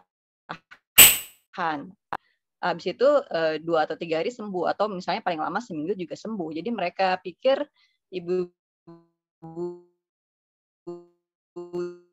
yang anak balitanya disunat jangka panjangnya gitu. Apalagi kalau menggunakan, tadi ada dokter bilang ada gunting kuku, ada silet kan, kita nggak tahu higienis atau enggak, dan dampaknya jangka panjang kita nggak tahu. Jadi sebenarnya masyarakat itu nggak tahu bahwa ada dampak kesehatannya gitu. Mereka hanya mengatakan bahwa ini adalah ajaran agama, ini adalah tradisi, tapi mereka nggak tahu bahwa tidak ada manfaatnya bagi kesehatan perempuan, dan bahkan membahayakan. Mereka tuh nggak tahu, mereka anggapnya biasa aja kok Mbak praktek sunat perempuan gitu, karena nggak, ya paling berdarah sedikit, habis itu sembuh gitu. Padahal kan anak bayi kan nggak bisa ngomong ya, dia ngerasain sakit atau apa, bisanya nangis gitu kan.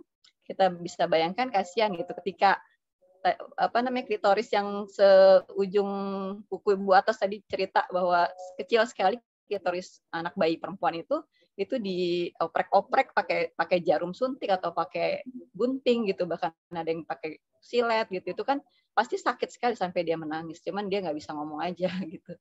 Jadi itu sih Mbak Tika. Jadi memang kita di studi ini nggak sampai melihat perbandingan kesehatan antara anak perempuan yang disunat dan tidak disunat. Oke, mungkin sebelum ke Dokter Fadli, mungkin aku bisa nanya dulu ya ke Bu Atas, karena Bu Atas ini kan yang mungkin pertanyaannya bisa saya arahkan ke Bu Atas ya, karena Bu Atas yang mungkin sudah berpengalaman dan sudah menemui banyak kasus mungkin. Kalau dari Bu Atas sendiri gimana, Bu? Iya, jadi sebenarnya kan begini ya, kita perkumpulan keluarga berencana itu kan didirikan kan tahun 50-an ya. Jadi 10 tahun kemudian kita masuk ke International Planned Parenthood Federation, IPPF. Itu 150 negara. Nah, untungnya selama saya 8 tahun menjadi wakil ketua itu, saya sering keluar antara lain waktu itu di tahun 2012 saya berada di South Africa. Nah, pada saat dinner, pas yang duduk di sebelah saya itu seorang bidan yang ternyata dia mengadvokasi bertahun-tahun untuk dihentikannya female genital mutilation itu di Sudan yang saya bilang. Baru setelah itu saya ketemu studinya ya dari orang lain. Tapi dia membawa buku itu sudah di tasnya banyak gitu ya, karena dia mau mengadvokasikan juga kepada semua yang hadir. Di situ ada sekitar 100 negara lah begitu. Nah, saya hanya mau bilang dia juga begitu Mbak Tika. Jadi seperti yang kemudian kita lakukan di PKBI, pernah ya di beberapa klinik, kita minta informed consent dari yang datang ke klinik itu. Bersedia nggak mau dilihat gitu ya, bagaimana organnya dia. Ya, jadi ada yang pada saat hamil, ada yang mungkin memerlukan apalah ya yang datang untuk baik ke ginekolog kita atau dokter biasa ya. Jadi itu kami lakukan pernah studi yang seperti yang Ibu midwife yang dari bidan yang punya saya masih ingat fotonya tuh kliniknya 3 tingkat bagus sekali dan dia akhirnya bisa mendapat ribuan pasien itu dan dia betul-betul kaget kan, dia minta boleh nggak difoto juga gitu kan itunya. Jadi bermacam-macam seperti Dokter Fadli tadi katakan begitu. Jadi kita pernah mencoba juga di PKBI, tentunya selalu minta inform consent-nya ya, karena yang jangka panjang. Ya, dan saya tahu yang jangka panjang Dokter Fadli itu ada baru setelah dia sudah melahirkan anaknya. Ternyata dia tuh memang sudah lama sebetulnya dia merasa dia susah sekali pipis gitu. Jadi pelengketan itu, karena saya tahu ya Dokter Fadli, karena segitu lamanya saya peneliti kesehatan perempuan, saya juga mempelajari kan yang sesar itu, di mana hati-hati sesar itu nggak main-main. Sebetulnya dari WHO kita operasi sesar melahirkan itu hanya boleh 15% dari seluruh ibu hamil. Tahu nggak kita di atas 50% ya, Dokter Fadli, di kota-kota besar ya, yang di kota-kota besar. Jadi mengerikan karena apa? Itu bisa pada saat dia ini lengket di dalam karena pelukaannya itu lama dia lengket. Nah, jadi ada satu ibu yang mengatakan dan dia waktu akhirnya operasi, waktu itu kan belum ada BPJS ya, dia menghabiskan berapa ya 20 juta atau apa gitu yang Dokter Fadli yang di mana dia tuh mesti aliran pipisnya itu tuh seperti dikeruk gitu, dikeruk ya. Jadi karena kelihatan sekali karena dia memang disunatnya oleh yang bukan tenaga medis begitu. Ya, jadi hal-hal seperti ini. Tapi saya belajar sekali dari midwife yang saya ketemu. Saya selalu percaya bahwa Tuhan sering sekali mempertemukan saya ya.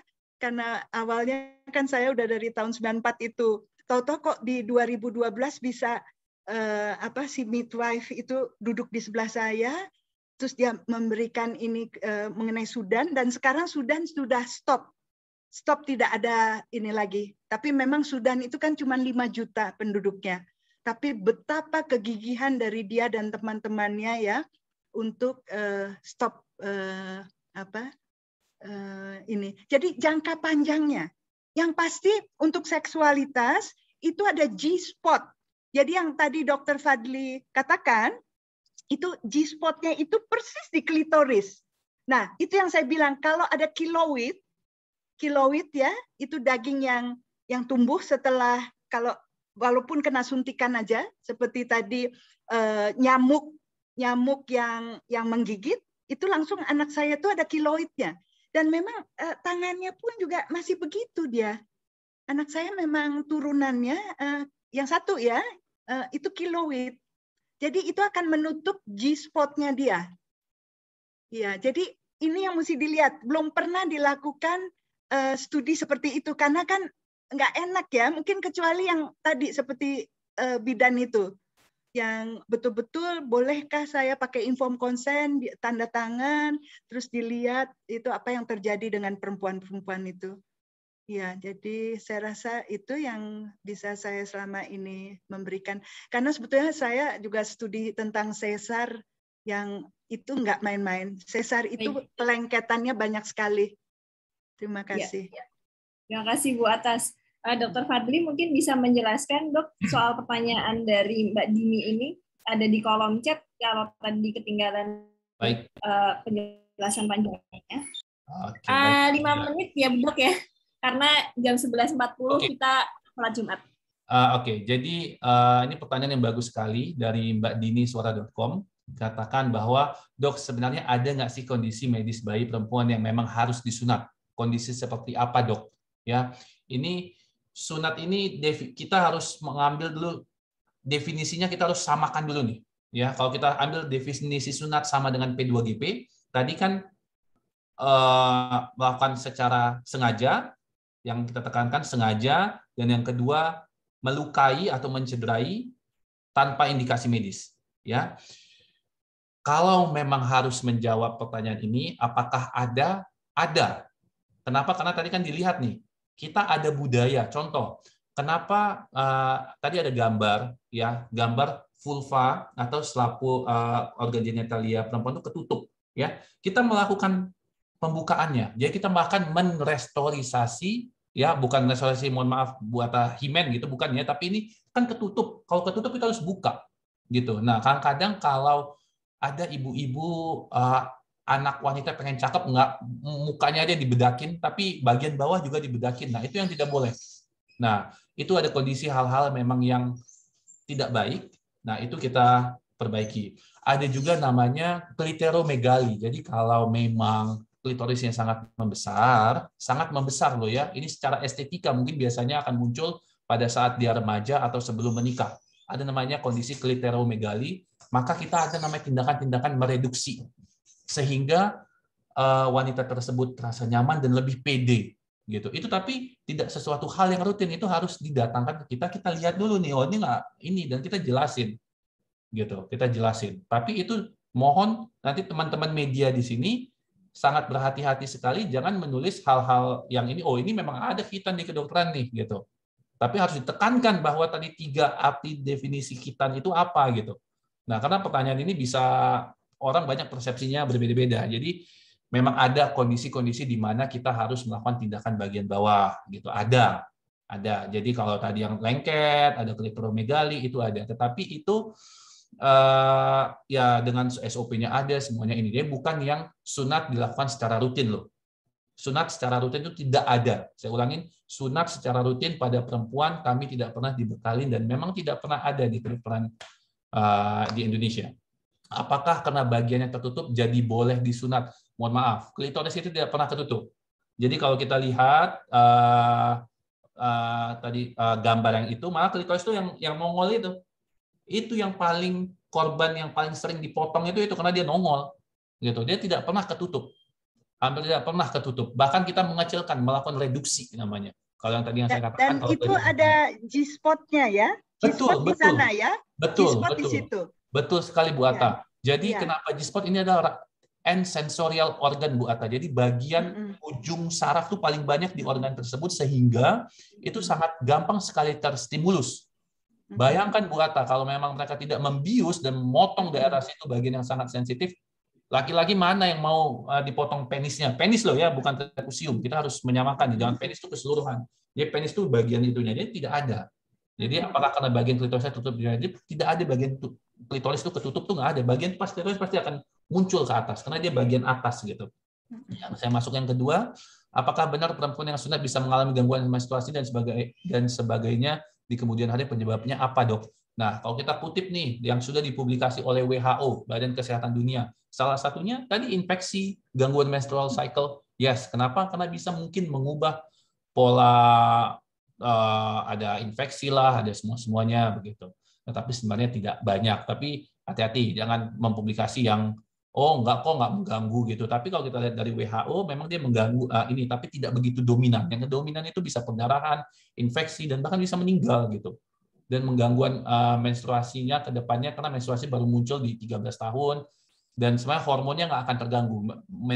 Menstrual problem itu biasanya disebabkan oleh mostly about imbalance hormon, tetapi kalau ini tidak mengganggu. Tapi yang dipublikasi itu memang ada dari WHO. Dan yang ketiga disebutkan jika praktek sunat perempuan membahayakan, apakah karena prosedurnya tanpa bius yang akhirnya menyebabkan anak trauma karena rasa sakitnya? Bukan hanya tidak memiliki SOP tanpa bius, tanpa sterilisasi, tapi praktik sunat pada perempuan tidak ada untungnya. Dan tidak ada orang yang memiliki SIM-nya, tidak memiliki kompetensinya. Masa iya nih, kita nih mau pergi naik pesawat, pilotnya tuh nggak memiliki SIM-nya, izin terbang, atau naik taksi, nggak punya SIM, kita mau ini aja kita bawa nih anak perempuan kita tahu nih memang tidak ada orang yang memiliki kompetensinya nih, tadi udah kita bahas bersama. Masa iya kita merelakan anak kita untuk dilakukan? Ini anak kita loh, anak yang kita kandung selama 9 bulan. Jadi penting sekali di sini kita harus mengedukasi, mungkin tidak di Bu Atta, Bu Rena, maaf, mungkin tidak di generasi kita bisa NFGM. Minimal di generasi ke depan, anak-anak kita sudah memberitahu hal ini. Gitu. Dan tadi sudah Bu Atta jelaskan bahwa Kemenkes juga sudah menambahkan beberapa informasi di buku KIA-nya, dan sekarang juga ada lembar balik leaflet tentang hitan pada perempuan. Jadi menggampangkan sekali tenaga medis di luar sana yang terpojok. Karena kasihan Bu Atta, teman-teman kita yang di sana itu, kalau dia buka praktek, habis itu dibawa dia hitan dan dia menolak, nanti malah jadi sepi, malah dibilang, oh ini tidak mengikuti syariat Islam dan semua-semuanya. Jadi penting sekali kita di sini bersama tokoh budaya dan agama untuk menyatu nih, untuk menjelaskan ke mereka. Mungkin itu Mbak Widya, Bu Atta, Mbak Rena. Baik, terima kasih Dr. Fadli. Jadi memang teman-teman jurnalis di sini juga harus dicermati betul ya, ketika tadi seperti yang dikatakan Dr. Fadli bahwa kita harus menginformasikan dan sangat berhati-hati dengan memaparkan atau mengedukasi masyarakat, karena memang dari pemaparan Dr. Fadli tadi ada hal-hal yang memang secara medis itu harus dijelaskan lebih detail. Mungkin nanti teman-teman jurnalis memang ketika menerima informasi ini juga harus lebih banyak menggali dan membaca soal bahaya. Tadi bahkan Dr. Fadli juga sudah menjelaskan secara anatomi tubuh yang itu sudah jelas bahayanya. Saya open, memang ada teman-teman yang mau bertanya, nanti ada nomor telepon saya di itu, saya siap kok membalas WA. Biasanya saya selalu balas WA. Itu teman-teman jurnalis bisa bertanya lebih lanjut melalui telepon atau WhatsApp Dr. Fadli supaya bisa lebih detail, supaya tidak keliru ya ketika menerjemahkan itu dalam tulisan. Jadi edukasinya juga cukup baik. Baik teman-teman, karena sudah jam 11.35 dan sebentar lagi waktu Jumatan, terakhir saya minta pada Mbak Rena, kemudian Bu Atas dan Dr. Fadli untuk memberikan closing statement masing-masing 1 menit saja. Kemudian kita akhiri acara ini. Silakan. Dimulai dari Mbak Rena, kemudian Bu Atas dan Dr. Fadli.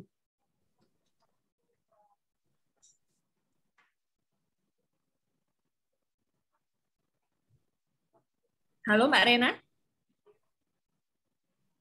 Bu Atas dulu apa-apa. Silakan Bu Atas dulu saja. Ya. Iya. Terima kasih.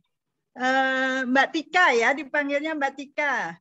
Terima kasih. Mbak Tika, kan saya sudah kasih lihat dari tahun 94 ya. Jadi kan kita justru baru memperingati dokumen ICPD itu yang di Kairo ya. Jadi kita sudah 25 tahun lebih dilihat dari ICPD itu. Jadi kita sudah tidak ada toleransi lagi sebenarnya sekarang. Jadi mungkin kita mengikuti saja pemerintah mengatakan di tahun 2030 ya, Dr. Fadli ya. Jadi semoga di tahun 2030 dan khususnya mohon teman-teman di sini yang akan melakukan penelitian lanjutan ya, mulailah dari orang tua yang mempunyai balita. Jadi tidak perlu lagi ditanyakan perempuan-perempuan yang sudah berumur di atas itu ya. Tetapi kenapa balita? Karena kita mau melihat 5 tahun terakhir ini masih sejauh mana sih praktek sunat perempuan ini. Kedua, mohon di sini para jurnalis juga ya, kan ada namanya jurnalis investigasi ya. Dan mohon dilihat ini klinik-kliniknya. Jadi bisa menggunakan metode seperti yang kita lakukan, mystery client. Ya, jadi kebetulan dapat alamat di website atau apa, mohon para jurnalis juga ikut ke tempat itu untuk melihat, karena memang kita sebagai warga harus saling jaga, ya. Jadi kan tadi Dr. Fadli terima kasih sekali khusus ikut bergabung. Saya sangat senang dan nanti juga snowball efeknya juga makin banyak tenaga medis yang mau bergabung dengan Dr. Fadli. Dan sekali lagi saya juga dikuatkan oleh Ibu Sinta Nuria dan juga waktu itu ada Pak Lutfi. Pak Lutfi dia ambil S3-nya itu di Yordania, menikah dengan perempuan Yordania, dan karena dia S3 di situ, dia juga mengatakan di Yordania tidak ada sunat perempuan. Jadi itu yang perlu. Mohon para jurnalis ya. Jadi di Oman tidak ada, tadi di Qatar juga. Dan saya dengar pun di Saudi Arabia juga tidak ya, Pak Fadli ya. Saudi Arabia juga tidak ada sunat perempuan. Jadi mohon ini semua, dan kalau dari Al-Azhar, Egypt itu sudah juga dilarang. Ya, jadi jelas ada hukumnya dan sebagainya. Jadi ya, ini yang perlu kita kuatkan. Terima kasih. Oke, silakan ke Dr. Fadli lalu ke Mbak Rena. Oke. NFGM karena tidak ada keuntungannya. Hanya itu saja. Dan saya boleh mungkin menyarankan, mungkin Bu Atta, kita sekarang ini anak zaman now, milenial, zaman-zaman Z, generation Z ini, sekarang kayaknya kita membikin KIA, bikin leaflet itu udah nggak ini lagi. Jadi kayaknya kita tuh harus bikin sesuatu yang aplikasi yang kayak live of Instagram gitu yang sering terjadi. Nah itu kayaknya lebih mempan gitu, karena itu yang paling penting. Standar yang targeted kita itu adalah population yang 20 yang akan mau hamil nih.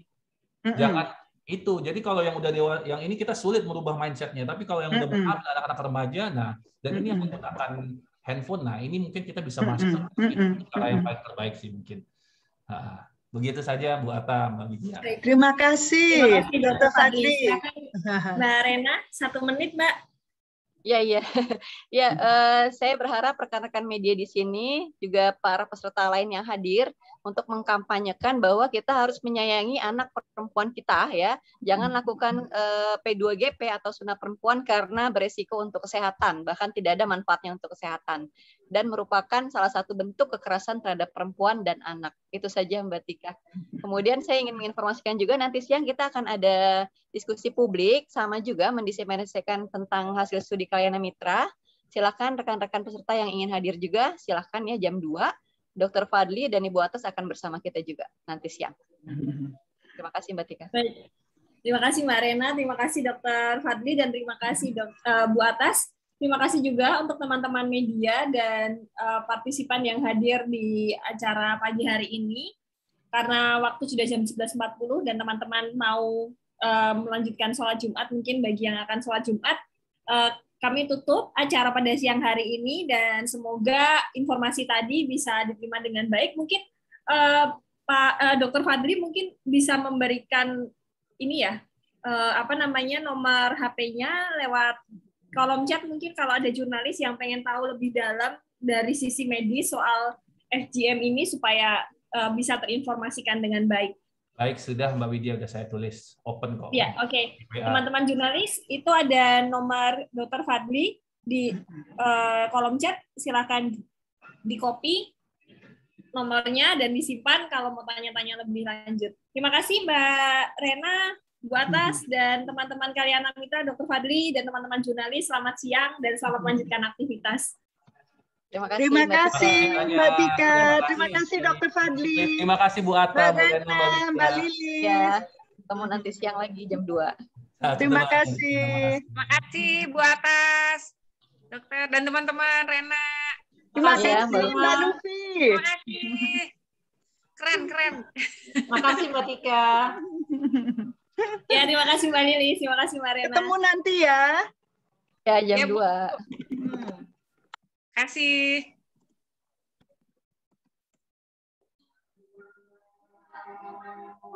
Pakai yang Aku end meeting ya, Mbak. ya silakan Ika.